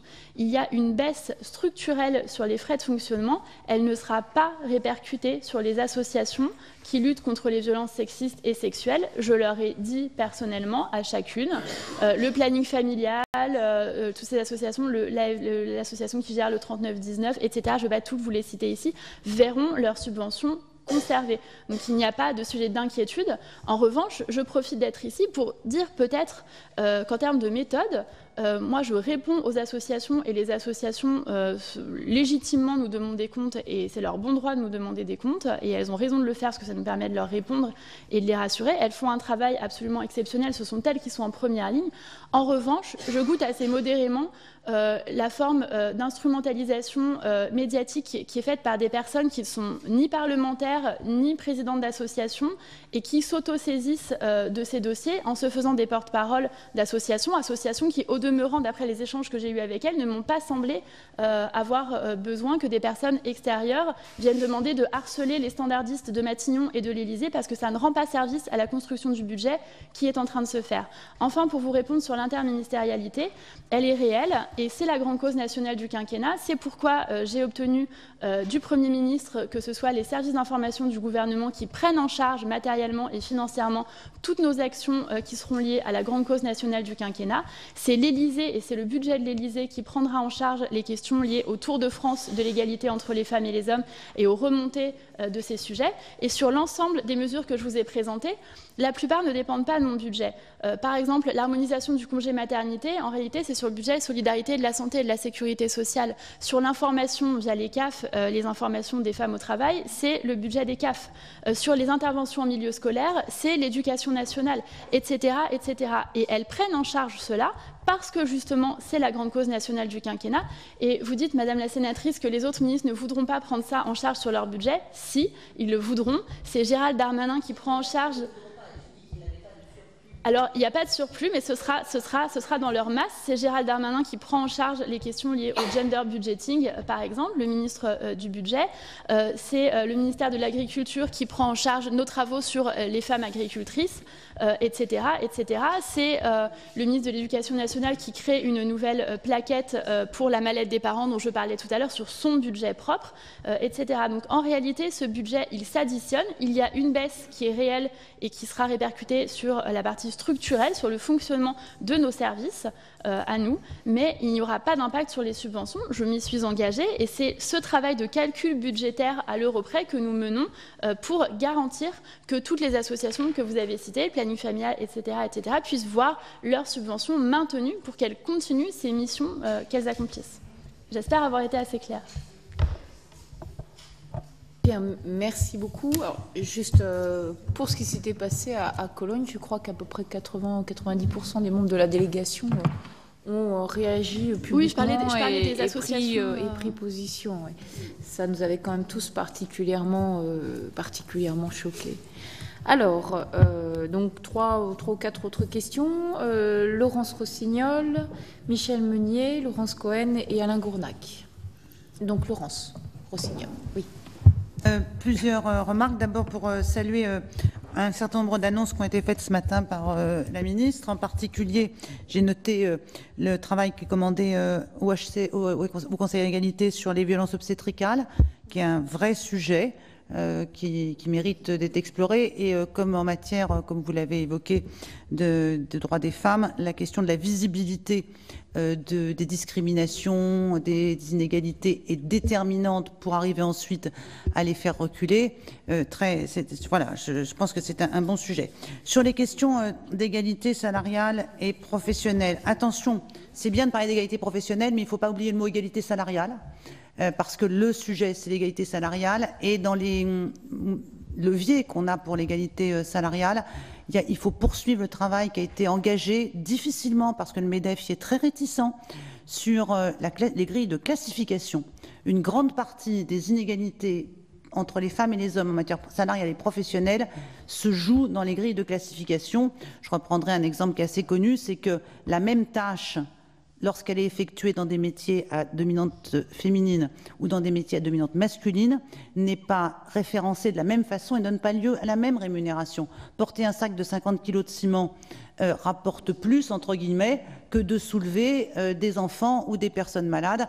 Bref, donc le travail est à faire sur les classifications, c'est important, parce que les questions d'égalité professionnelle, elles se jouent bien sûr à la tête des entreprises, bien sûr dans les conseils d'administration, bien sûr chez les cadres dans le top management, mais elles se jouent quand même pour l'immense majorité des femmes dans les métiers du plus grand nombre.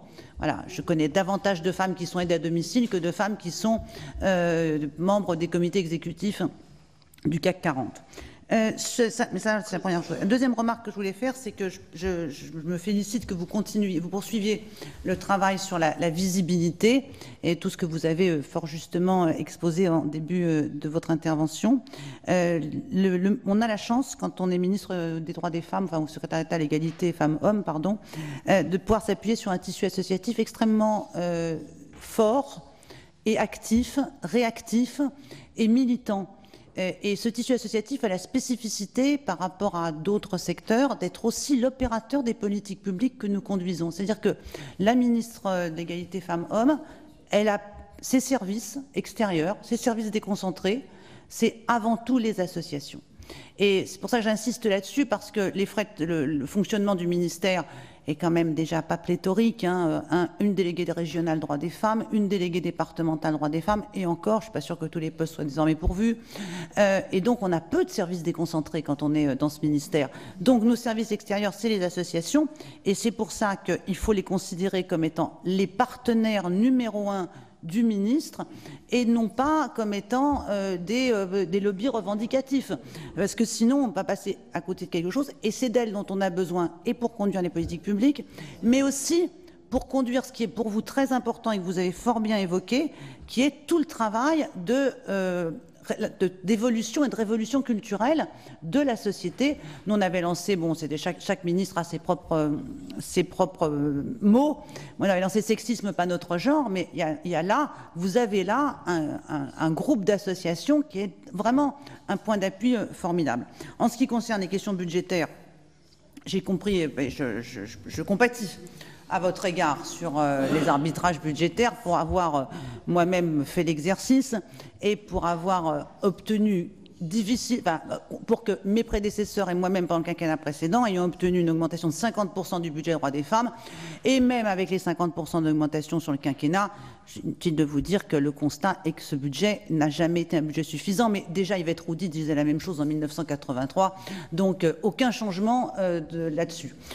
Bon, effectivement, sur les éléments que vous donnez, si je comprends bien, vous êtes encore en discussion en arbitrage, c'est prématuré de donner des chiffres. Pour autant, j'en suis désolée pour vous, certains circulent, et ces chiffres-là, effectivement, créent de l'inquiétude, et c'est bien légitime. De toute façon, à un moment donné, les chiffres viendront devant le Parlement, et voilà, tout le monde pourra discuter sur la base du réel dans les mois qui, voilà, à l'automne, quand le budget sera examiné, nous aurons à ce moment-là les chiffres, et je vous souhaite, dans vos discussions et vos arbitrages ministériels, la meilleure réussite pour protéger ce budget. Merci. Alors, Michel Meunier. Oui, merci Madame la Ministre de ce tour d'horizon vaste sur lequel vous pouvez toujours compter sur les membres de cette délégation. Parmi les travaux qui ont été effectués ces derniers temps au Sénat, il y a aussi tout le travail sur la lutte contre le système prostitutionnel qui a été organisé en commission spéciale. Donc il n'y avait pas que les membres de la délégation. Donc je ne sais pas l'histoire, mais vous avez suivi, ça a été très long, difficile, au Sénat peut-être un peu plus qu'à l'Assemblée nationale, quoique. Et dans ce texte très important qui a été voté, souvent il a été question de la pénalisation du client, hein, ça a été souvent l'arbre qui cache la forêt, mais il y a eu surtout le volet accompagnateur des personnes prostituées et du suivi des personnes prostituées pour la sortie de la prostitution. Et là, comme cela vient d'être dit, cette sortie, cet accompagnement des personnes prostituées se passe essentiellement par le travail des associations de terrain qui, pour ce faire, ont donc délégation. Et là-dessus, il semblerait, alors c'est très précis parce que c'est le programme 137 du budget avec l'action numéro 15, vous voyez, je suis très précise, qui est donc en charge d'accompagner, y compris financièrement, les personnes prostituées. Donc, qu'en est-il? Est-ce que vous pouvez déjà rassurer les associations qui œuvrent sur ce sujet pour leur dire qu'elles auront bien les moyens d'accompagner ces personnes, même si on entend bien que les sorties ne sont pas forcément massives et bloquées, mais n'empêche que si je regarde ce qui se passe en Loire-Atlantique, sur les 6 derniers mois, 5 réseaux de proxénétisme ont été démantelés, dont 4 dans le mois dernier.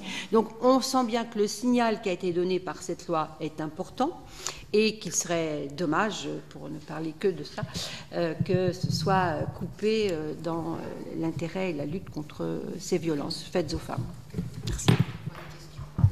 Merci. Laurence Cohen. Oui, merci. Merci, Madame la Ministre, pour votre exposé qui était très dynamique, comme d'ailleurs celui que vous avez fait au Conseil à l'égalité, où j'ai pu vous entendre. Moi, je voudrais quand même insister sur trois questions. Je pense effectivement que le budget est un point essentiel pour les combats que nous défendons ensemble. Vous avez dit vraiment à juste titre que l'égalité a progressé grâce à l'implication depuis des années des parlementaires, de membres de gouvernements de toute sensibilité d'ailleurs politique. Mais si ces lois ont pu voir le jour, moi j'ai coutume de dire que c'est toujours aussi avec l'amplitude de l'engagement des mouvements féministes et des mouvements sociaux d'une manière générale. S'il y a eu la loi Veil, c'est parce qu'il y a eu des combats qui ont été menés dans la rue par des femmes et par des tas d'associations. Donc je trouve que, y compris là, il y a eu des tribunes, je crois qu'on en a toutes pris connaissance, d'alertes d'associations féministes qui se sont émues des informations qu'elles avaient pu avoir. Je pense, si je puis me permettre, que pour vous c'est un point d'appui, c'est pas un combat contre le vôtre, c'est un combat complémentaire pour permettre que, justement, eh bien, les budgets ne soient pas rognés, parce qu'il y a ce qui a été dit par Laurence Rossignol, mais déjà elle le sait, parce qu'on avait eu un échange franc et passionné, sur le fait que c'est un budget qui était déjà insuffisant, même s'il avait augmenté, parce que c'est 0,006%. Donc, si vous voulez, moi, je pense qu'il faut vraiment que vous vous appuyiez sur les associations féministes, sur nous, pour qu'on soit plus fort, pour obtenir plus de moyens. Donc ça, c'est la première chose que je voulais dire. Et je veux attirer votre attention, Madame la Ministre, sur un élément peut-être que vous ne possédez pas ou que vous n'avez pas en tête, parce qu'il y a beaucoup de choses à examiner. C'est que moi, j'ai été alertée par des associations qui n'ont pas touché leurs subventions pour l'année en cours et qui sont donc dans les plus grandes difficultés. Donc, si vous voulez, c'est une combinaison de mauvaises nouvelles, on va dire, qui font qu'elles se mobilisent à juste titre et que nous savons qu'elles sont partie prenante. Le coût des violences faites aux femmes représente en gros 38 € par an par habitant, alors que finalement l'État met 0,033 centimes d'après mes chiffres. Donc vous voyez qu'il y a quand même de quoi s'émouvoir. Donc voilà, je veux attirer votre attention là-dessus.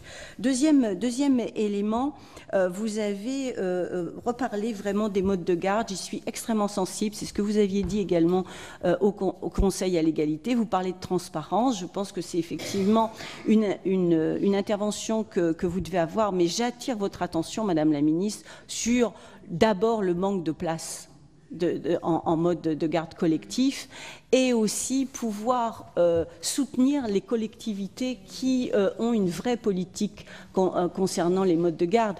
Je ne suis pas chauvine en général, mais je veux citer le Val-de-Marne, qui est mon département, qui est un département sur ce plan-là qui est exemplaire. Or, il est étranglé. Et au bout d'un moment, comme toutes les collectivités, pas plus, pas moins, mais à un moment donné, il y aura des choix à faire. Donc il y a besoin aussi de votre soutien là-dessus. Donc ça serait bien aussi que vous puissiez le dire. Troisième et dernier élément, vous avez parlé des violences obstétricales, etc. Je pense que c'est pour tout ce qui est la santé des femmes, je crois qu'il faut vraiment éclairer ça d'un regard féministe, d'un point de vue des droits des femmes. Je veux attirer votre attention sur la difficulté rencontrée par la gynécologie médicale. Ça fait des années que nous nous battons pour préserver cette profession et nous sommes toutes autour de cette table, confrontés au fait d'avoir une grosse difficulté quand nous voulons un suivi en gynécologie. Voilà. Et donc, à partir de là, je pense que là, il y a un émoi aussi, puisqu'en cette rentrée, il semblerait qu'il y ait seulement 64 postes qui aient été attribués, ce qui est totalement insuffisant. Donc je sais que vous travaillez de manière transversale et j'attire votre attention pour insister là-dessus et pour avoir aussi une action. Merci. Et la dernière question pour Alain, enfin, de la salle, Alain Gournat. Madame la Présidente, je vous remercie. Madame le Ministre, je vais essayer d'être rapide. Madame le Ministre, je vous ai entendu avec beaucoup d'attention. Il y a quelque chose qui est venu dans mon oreille d'une façon positive. Oui, je pense qu'il faut, ce Tour de France, qu'on soit plus sur le territoire. Nous venons de travailler sur la femme et l'agriculture et on s'aperçoit... Il y a eu un gros travail qui a été fait. Moi, j'étais peu présent, mais le travail est tout à fait remarquable. Je pense qu'il faut qu'on fasse attention que ce soit bien l'ensemble du territoire. Vous avez répondu à plusieurs questions sur les crédits. Madame le ministre, ce n'est pas le niveau du crédit, c'est le fait que ça baisse. Et c'est négatif. C'est la perception des choses qu'on voit sur le terrain. Et, tout le monde ici a entendu, hein, bon, sachant qu'on mène ce combat qui est un combat difficile et permanent, c'est une projection qui est négative. Pourquoi? Parce que nous, on souhaite une accélération. Et on se bat pour qu'on puisse accélérer et être beaucoup plus près de... C'est déjà, Madame la Ministre, c'est déjà un petit budget, hein. Quand vous regardez le budget, bon, il faut être franc, quoi. C'est pas du tout pour vous minimiser, vous arrivez, vous êtes strictement pour rien. Mais c'est un petit budget et on donne ça. Pourquoi je dis ça? Parce qu'on continue à avoir des pubs où la femme est traitée d'une façon absolument incroyable. Incroyable. Et ça passe. Ce sont des grandes marques. Hein. Bon. Vous continuez à avoir des femmes dans des quartiers qui se font insulter, qui baissent la tête. Vous le savez aussi, c'est actuel. Et vous avez aussi des femmes qui sont victimes et qui n'osent pas aller se plaindre, qui n'osent pas aller au commissariat, qui n'osent pas aller à la gendarmerie, parce qu'il y a des conséquences sur leur mari ou leur compagnon. Et ça, il faut absolument que les choses sortent. Dans d'autres pays, les femmes se sont vraiment libérées dans ce domaine. Pas encore chez nous, malheureusement. Pas encore chez nous. Donc moi, je vous souhaite bonne chance, parce que c'est facile de critiquer, très facile même. Je vous souhaite bonne chance et vous aurez notre soutien si ce combat est un combat permanent et nous permet de faire évoluer les choses en ce qui concerne les femmes. Je vous remercie. Je vais laisser répondre. J'ai encore 6 orateurs inscrits. J'ai Marie-Vonne Blondin, Roland Courteau, Claudine Lepage, Marie-Pierre Monnier, Corinne Bouchou et Dominique. Alors, mon problème, c'est que je suis attendue à 11h à l'Assemblée nationale pour le même exercice. Je vais répondre le plus rapidement possible, mais si jamais d'aventure j'avais pas le temps de répondre à toutes les questions, je suis disponible ou pour des questions écrites ou pour des rendez-vous au ministère directement ou pour revenir une deuxième fois, ça ne me pose aucun problème. Sur Madame la ministre Laurence Rossignol, sur le travail sur les grilles de classification, oui, absolument. On m'a fait état du travail et des études que vous aviez engagées sur ce sujet, qu'on poursuit, notamment avec le Conseil supérieur de l'égalité. Moi, j'ai reçu, en termes de partenaires sociaux, j'ai commencé par recevoir la CGT, ce sont les premiers qui m'ont sollicité. Je vais voir le MEDEF prochainement et c'est effectivement un travail qu'on doit mener, je le partage. Sur l'initiative Sexisme, pas notre genre, que vous aviez lancée et dont j'avais le plaisir d'être une des marraines et dont j'ai toujours l'autocollant sur mon téléphone, je la poursuis, bien évidemment. On la poursuit, on l'a indiqué. Alors là, on est en train de s'installer, mais effectivement, c'est un réseau formidable d'associations engagées. On poursuit évidemment le travail avec elles. Peut-être préciser mon intention sur les associations pour certaines choses qui ont été dites. Enfin, moi-même, j'ai créé une association féministe qui s'appelle Maman Travail, qui est devenue un réseau.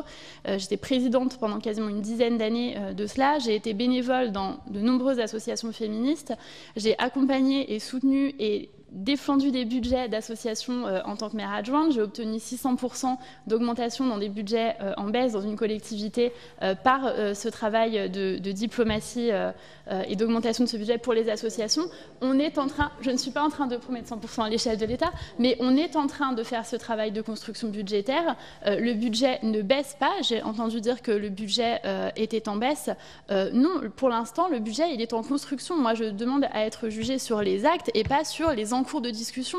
Ça fait partie des discussions des constructions du budget et tout le monde ici le sait parfaitement. On nous demande des baisses, on dit qu'on ne peut pas baisser, on nous demande de baisser quand même, on dit qu'on peut vraiment quand même pas baisser.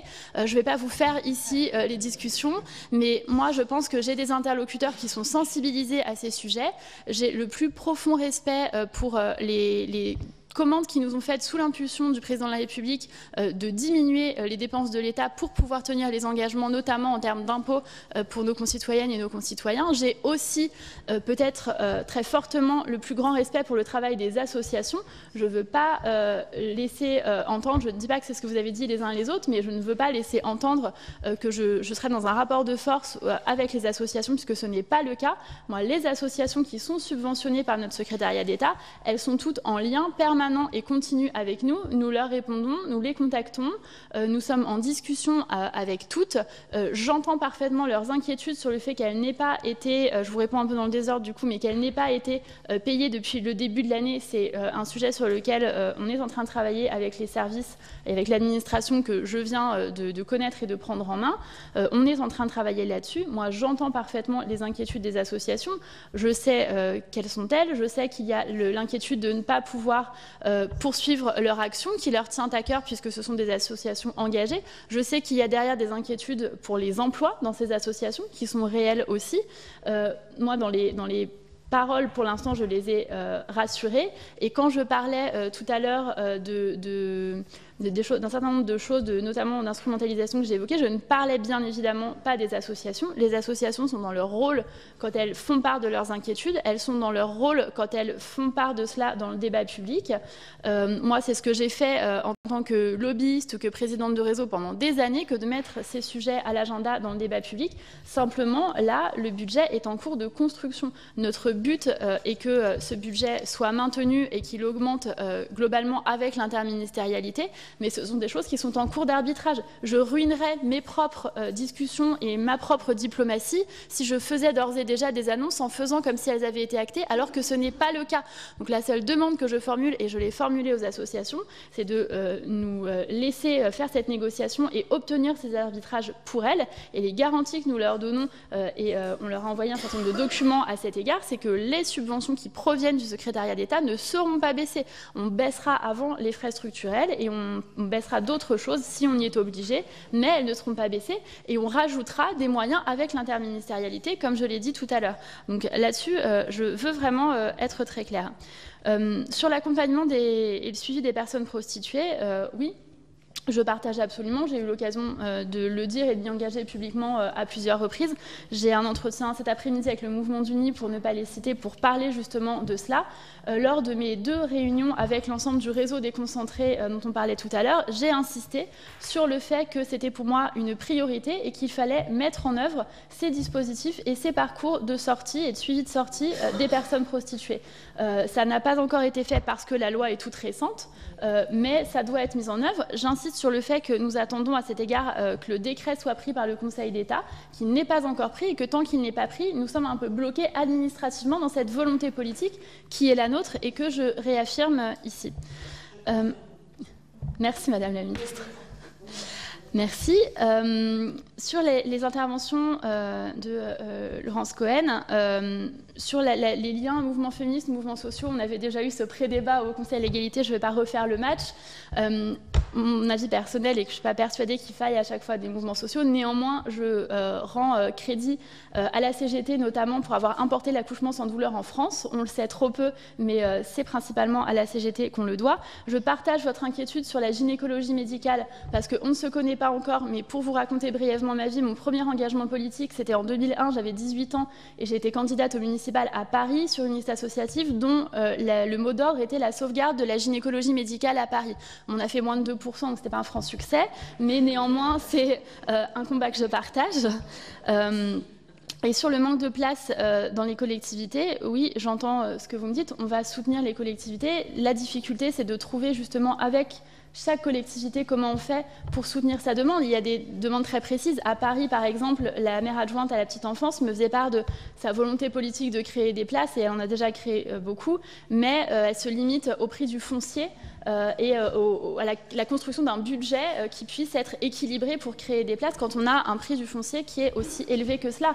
À l'inverse, dans des zones rurales, c'est compliqué pour des maires de créer des crèches quand ils n'ont pas de visibilité sur la natalité et qui ne savent pas s'il y a 2, 3, 5 ans, quand la crèche sera construite et les personnes embauchées, il y aura réellement des bébés à mettre dans cette crèche. Je pense que l'idée, ce n'est pas que l'État prenne la place des élus locaux et arbitre à leur place des politiques publiques, mais qu'on vienne vraiment en soutien, comme vous l'avez dit, Madame la Sénatrice.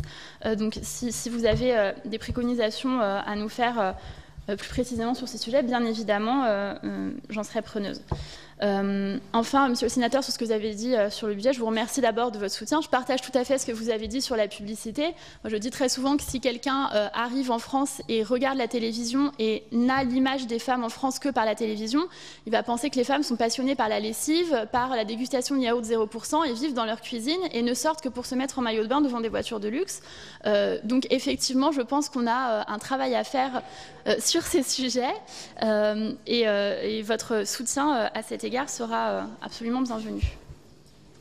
Je vais laisser donc les 6 derniers orateurs prendre la parole rapidement. Et effectivement, peut-être que vous répondrez plus tard ou par écrit. Alors, je déroge à l'ordre annoncé puisque vous partez dans 5 minutes. J'ai bien entendu Monsieur le directeur de cabinet. Puisque Marie-Pierre Monnier doit partir. Donc, Marie-Pierre Monnier, ensuite Marie-Vonne et Roland. Enfin, je vous donnerai la parole. Marie. Je vous remercie, Madame la Présidente, Madame la Ministre. Je serai très brève et je remercie mes collègues de me laisser parler. Juste PMA, parce que Chantal Joanne en a un peu parlé. parlé, mais très peu. Et ma question, bien, vous savez que donc, le Conseil d'éthique a donné son avis favorable. Et moi, j'aimerais connaître votre position et surtout le calendrier. Et je pense à toutes les femmes qui sont concernées, particulièrement les couples de femmes. Merci. Oui, alors, plus des petites observations. Vous avez évoqué l'harmonisation du congé maternité. N'oubliez pas les maternitantes. Ce sont ces femmes intermittentes du spectacle qui ont alors absolument pas de droit, que nous avons réussi à mettre dans la loi, mais ne les oubliez pas. Deuxième chose, vous avez parlé d'exemplarité de l'État. L'AGAS, ici, l'Association de gestion des assistants de sénateurs, a travaillé. Nous avons produit un travail sur le harcèlement sexuel et moral, sur les collaborateurs. Vous savez, suite à l'affaire qui s'est passée, sur les collaborateurs ou pas, mais c'est un acte tout à fait préventif qui a été mis, j'espère que c'est très préventif, et l'information sera donnée aux nouveaux collaborateurs, aux nouveaux sénateurs et aux anciens, bien sûr, et affichée un peu dans les couloirs de circulation. Je vous invite, parce que je vais très rapidement, je n'ai pas le temps de le dire, je vous invite à lire les travaux du Conseil de l'Europe et de la Commission de lutte et de discrimination et de contre les discriminations, pardon, et vous verrez des rapports très intéressants sur l'espace public, ce qui s'est passé après Cologne, et vous donnera une idée plus internationale. Oui, concernant les violences conjugales, en ce domaine, après les lois de 2006, 2010 et 2014, il semble que nous devions faire une pause législative. C'est en tout cas la conclusion d'un rapport que nous avons produit ici même. Ce qui ne devrait pas nous dispenser de mettre en œuvre un certain nombre de mesures en application de ces lois ou des différents plans. C'est ce qu'a fait d'ailleurs Laurence Rossignol, que nous remercions. La délégation aux droits des femmes, dans son rapport sur le bilan d'application de ces 3 lois, suggère un certain nombre de recommandations. Je ne vais pas les reprendre parce qu'il me faudrait beaucoup de temps. Je n'en prendrai qu'une seule. Concernant les femmes victimes de violences conjugales et les enfants qui sont exposés et donc victimes de ces mêmes violences conjugales, il y a encore des lacunes dans le dispositif actuel avec une sous-estimation des conséquences psychotraumatiques et leur insuffisante prise en charge. Nous avons fait un certain nombre de recommandations dans le cadre de la délégation aux droits des femmes, avec notamment la création d'un centre de psychotrauma par département. Deuxième sujet, très rapidement, les stéréotypes sexistes. Et là aussi, notre délégation a démontré que ces stéréotypes sexistes existaient dans les manuels scolaires, ce qui est un comble, existaient dans le monde des jouets dès la petite enfance, ce qui augure mal de la suite, et notamment dans les médias et publicités. Bon, je ne reviens pas sur ce qui a été dit. Et avec la délégation aux droits des femmes, nous avons fait un certain nombre de propositions, là aussi, tout aussi bien pour les stéréotypes sexistes dans les manuels que dans les jouets. C'est grave parce qu'on constate que certains, actuellement, mènent une offensive idéologique visant à enfermer les femmes dans leur mission dite naturelle, c'est-à-dire la mère, la ménagère, la femme au foyer. Alors, on sait que tout commence sur les bancs de l'école. Et justement, voici quelques années avaient été lancés les ABCD de l'égalité. J'en termine là-dessus. Les ABCD de l'égalité qui ont été dénaturés, déformés, bafoués. Alors, question, comment entendez-vous lutter dès l'enfance, à l'école, contre ces stéréotypes sexistes, contre ces clichés qui enferment et limitent les femmes? Oui, merci. Moi, je voudrais vous interroger sur l'hébergement des femmes victimes de violences. Je représente un département, les Alpes-Maritimes, qui malheureusement fait très souvent partie des départements qui sont dans les trios de tête des femmes qui sont victimes de violences, sur l'accueil d'hébergement d'urgence et les places d'urgence pour ce public-là plus particulièrement. Nonobstant les efforts considérables que nos collectivités ont pu faire localement, on constate quoi? On constate que l'utilisation de l'ordonnance de protection reste extrêmement difficile à mettre en place et que principalement les femmes victimes de violences conjugales sont obligées de quitter le domicile. Alors elles quittent le domicile, elles partent en accueil d'urgence et généralement, sur les moyennes qu'on a pu faire sur le département des Alpes-Maritimes, elles restent environ 12 jours en accueil d'urgence. Qu'est-ce qui se passe après? Alors, une grande majorité d'entre elles retournent au domicile conjugal, c'est grosso modo sur une année 55%, sauf que quelques-unes trouvent des solutions alternatives et près de 35% d'entre elles n'ont plus de solution à l'issue de leur placement en accueil d'urgence, y compris avec leurs enfants. Donc voilà, je voulais vraiment vous sensibiliser à cette problématique-là. Oui, merci Madame la Présidente. Donc très rapidement, ce qui a retenu tout particulièrement mon attention aujourd'hui, c'est le congé de maternité unique. Et je trouve que c'est une excellente idée qui permettra de protéger les femmes les plus fragiles économiquement. Bon, je ne suis pas sûre que des femmes médecins, des femmes avocates ou des femmes chercheuses, par exemple, soient intéressées par ce congé de maternité unique, puisque elles ne peuvent pas se permettre vraiment d'interrompre leur carrière. Une citation a retenu tout particulièrement mon attention, citation dans l'émission La Maison des maternelles. Vous avez dit que ce congé de maternité serait bien rémunéré. Alors, je voulais vous poser des questions sur cette rémunération, mais vous avez mentionné la sécurité sociale, la CAF, donc je ne reviendrai pas là-dessus. Mais le bien rémunéré reste quand même dans mon esprit. Ensuite, une remarque, vous avez mentionné le fait que les hommes prenaient moins le congé parental que les femmes, mais je pense que c'est lié à l'inégalité des salaires.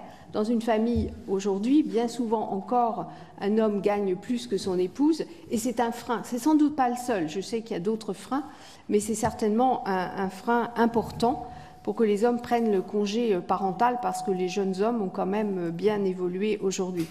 Ensuite, dernière remarque, mais c'est plutôt un clin d'œil, je suis très intéressée par la francophonie que je suis, et je crois que les discours aujourd'hui les interventions ont été émaillées de beaucoup de termes anglo-saxons, et voilà, ce serait pas mal je suis sûre qu'il y a des termes français qui disent la même chose. Voilà, ce serait peut-être pas mal d'y penser. Voilà, merci, mais c'était un clin d'œil, c'était pas un reproche. Madame la ministre, mes chers collègues, bonne chance, Madame la ministre, dans votre action. On a beaucoup parlé de budget. Moi, je vais poser une question qui ne coûte rien. Que comptez-vous faire pour... non, mais il en faut de temps en temps. Hein. Que comptez-vous faire pour lutter contre la lesbophobie? Je m'explique. On a eu un renouvellement à l'Assemblée nationale avec plein de gens formidables. Des journalistes ont essayé de faire un débat sur le out en politique. On a trouvé 0 femme politique. Il y a eu Françoise Gaspard, que j'adore, qui a 72 ans, qui est venue. C'est gentil. Moi, j'arrête la politique en septembre. Donc, que comptez-vous faire pour que les femmes lesbiennes en politique se sentent moins marginalisées? Parce que je peine à croire que sur 1000 parlementaires, il n'y en ait pas.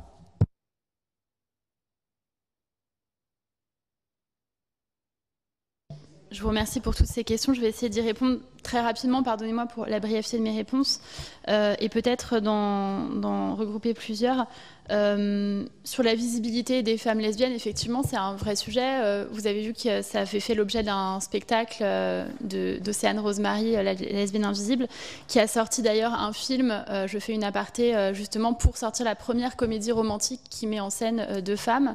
Je pense qu'en soutenant ce type d'action culturelle, on soutient aussi la visibilité. Sur la visibilité des femmes politiques lesbiennes, je vous avoue que ce n'est pas un sujet sur lequel je me suis encore penchée, mais puisque vous m'interpellez, on va regarder. Et effectivement, cette question des rôles modèles, elle est centrale. Là, j'ai accompagné il y a quelques mois une entreprise qui cherchait justement des femmes lesbiennes et qui cherchait des personnes trans pour les visibiliser, célèbres en France, et ils n'en ont pas trouvé.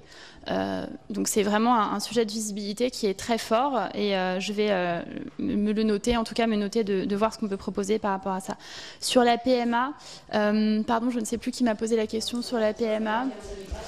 Elle est partie. Donc, brièvement, ma position, j'y suis évidemment favorable. C'est un engagement de campagne du président de la République. Je pense qu'il faut ouvrir la PMA aux couples de femmes et aussi aux femmes seules. C'est aussi une question de justice sociale. Je ne développe pas plus, mais clairement, oui. Sur le calendrier, c'est un débat qu'on est en train d'avoir. Je développerai peut-être plus tard si vous le souhaitez.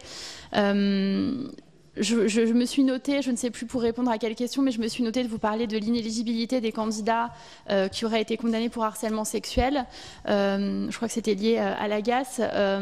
C'est un sujet sur lequel on est en train de travailler. Je voulais peut-être en profiter pour expliciter la position du gouvernement qui avait donné un avis négatif au Sénat, vous le savez, à l'amendement de Laurence Rossignol sur ce sujet. Ce n'est pas que le gouvernement soit opposé à l'inéligibilité, c'est qu'il y a un amendement de gouvernement qui est prévu, qui a été rédigé par la chancellerie avec un certain nombre de dispositifs qui est en cours de débat. Mais dans tous les cas, quel que soit l'amendement, le process, le véhicule, etc., on arrivera à faire en sorte qu'il y ait une inéligibilité dans les faits pour les candidats qui ont été accusés de harcèlement sexuel. Le Sénat, en tout cas, s'est prononcé favorablement et on l'a très bien entendu et ce sera mis en place. Sur la lutte contre les stéréotypes dès l'enfance, c'est bien pour ça qu'on lance ces IMS, enfin qu'on lance, je ne sais pas comment on peut le dire, les interventions en milieu scolaire pour lutter justement contre ces stéréotypes dès l'enfance. Et également, c'est pour ça qu'on fait cette fameuse communication dans les mallettes des parents avec mon collègue le ministre de l'Éducation nationale. Vous avez mentionné, monsieur le sénateur, les ABCD de l'égalité. Effectivement, je pense qu'on a là un sujet de société, mais qui, de façon générale, est le même que nous aurons sans doute sur la PMA et que nous avons connu dans le passé. Le problème global, je pense, et c'est un avis personnel que j'émets, c'est que les forces rétrogrades et les forces de la réaction sont plus bruyantes et sont peut-être plus organisées, ont peut-être aussi plus de moyens, puisqu'on parle beaucoup de moyens, que les forces du progrès, et que du coup, dans le débat public, on entend les forces rétrogrades de façon plus massive. Je pense qu'on a un sujet d'organisation du débat public et de mobilisation dans le débat public des forces progressistes, notamment pour défendre ces sujets liés à l'égalité. J'entends la question sur l'accueil d'urgence, je l'ai bien noté, c'est un sujet effectivement crucial. Je pense qu'effectivement on a un sujet à discuter avec les conseils départementaux, beaucoup aussi, et avec les collectivités, et je vais me pencher sur la question. Si vous voulez qu'on en parle plus en détail, je vous écouterai bien volontiers sur ce sujet. Enfin, pour terminer sur le congé maternité unique, je voudrais indiquer que cette harmonisation du congé maternité, elle s'inscrit dans la volonté du gouvernement d'harmoniser l'ensemble des régimes sociaux. Vous savez qu'on va vers une disparition comme il existe actuellement du RSI, pour faire en sorte qu'il y ait un régime unique. Et l'idée, c'est que ce soit rapproché et qu'il y ait donc une indemnisation unique. Je ne partage pas tout à fait ce qui a été dit sur les professions libérales, puisque moi, dans les courriers que je reçois, alors c'est biaisé parce que sans doute les avocates ont plus l'habitude que d'autres professions d'écrire des courriers, mais en tout cas, je reçois un nombre de courriers d'avocates quotidiens absolument massif, de femmes, notamment avocates enceintes, qui me disent « Est-ce que je peux prendre désormais ce congé maternité ?» Donc je pense qu'il y a une attente de la part aussi des professions libérales qui est très forte. Je n'oublie pas les collectifs des intermittentes du spectacle. Et pour finir sur le congé parental, je pense qu'il y a plusieurs raisons qui font, c'est mon domaine d'expertise à la base, le plafond de mer et l'articulation vie pro, vie familiale des femmes et des hommes. Et pour m'être beaucoup penchée pendant 10 ans sur cette question, je pense qu'effectivement, vous avez raison, il y a un biais salarial où on se dit dans le budget de la famille, qu'est-ce qui coûte le moins cher, c'est que la femme s'arrête de travailler. Mais pas uniquement, je pense qu'il y a aussi ces normes masculines du pouvoir, comme le dit l'Institut Catalyst, avec notamment l'esprit de compétition, le refus de l'émotion et un certain nombre de stéréotypes de genre qui sont présents, qui sont induits chez les hommes, qui sont induits parfois chez les femmes. Moi, j'ai eu beaucoup de femmes dans mon réseau, même si c'est tabou, mais qui, elles, voulaient prendre ce congé parental et ne voulaient pas que leurs compagnons le prennent. Elles voulaient, elles, le prendre. Et qui sont induits aussi dans le monde de l'entreprise. Il est toujours mal perçu par la plupart des employeurs pour les hommes de prendre ce type de congés parentaux. Et beaucoup d'hommes ne sont même pas informés qu'ils l'ont. J'ai fait un rendez-vous avec le directeur et le président de la CNAF il y a quelques jours. Et à cet égard, je leur ai demandé de réfléchir à une information plus massive des hommes sur leurs droits au congé parental, parce que nous, on a vu beaucoup d'hommes qui nous disaient « je vais demander une dérogation et je vais demander exceptionnellement de pouvoir prendre le congé parental ». Je pense qu'il y a une grande confusion dans l'opinion publique entre congé maternité, congé paternité de 11 jours et congé parental, et y compris sur la répartition femmes-hommes du congé parental. Donc je pense qu'on a une information à avoir en direction des hommes en leur disant « vous avez le droit, c'est pas grave, c'est votre droit, prenez-le si vous le souhaitez, vous serez rémunéré comme ci, comme ça ». Après, ils font ce choix en conscience, mais je pense que c'est notre devoir, les pouvoirs publics, de donner cette information aussi aux hommes. Merci beaucoup. Il reste beaucoup de travail, y compris au Sénat, y compris sur le harcèlement, n'est-ce pas? Je vous souhaite beaucoup de courage. Merci, et à vous aussi. Bonne continuation pour la suite. Voilà pour l'audition de Marlène Schiappa, la secrétaire d'État à l'égalité femmes-hommes, qui s'est exprimée devant les sénateurs et les sénatrices de la délégation aux droits des femmes. Ces derniers craignaient les effets de possibles réductions budgétaires sur cette mission de l'égalité femmes-hommes. Et la secrétaire d'État a tenté de les rassurer sur les rumeurs qui couraient alors. Vous pouvez toujours voir et revoir toutes les auditions sur notre site publicsénat.fr. Très bonne journée sur les chaînes parlementaires.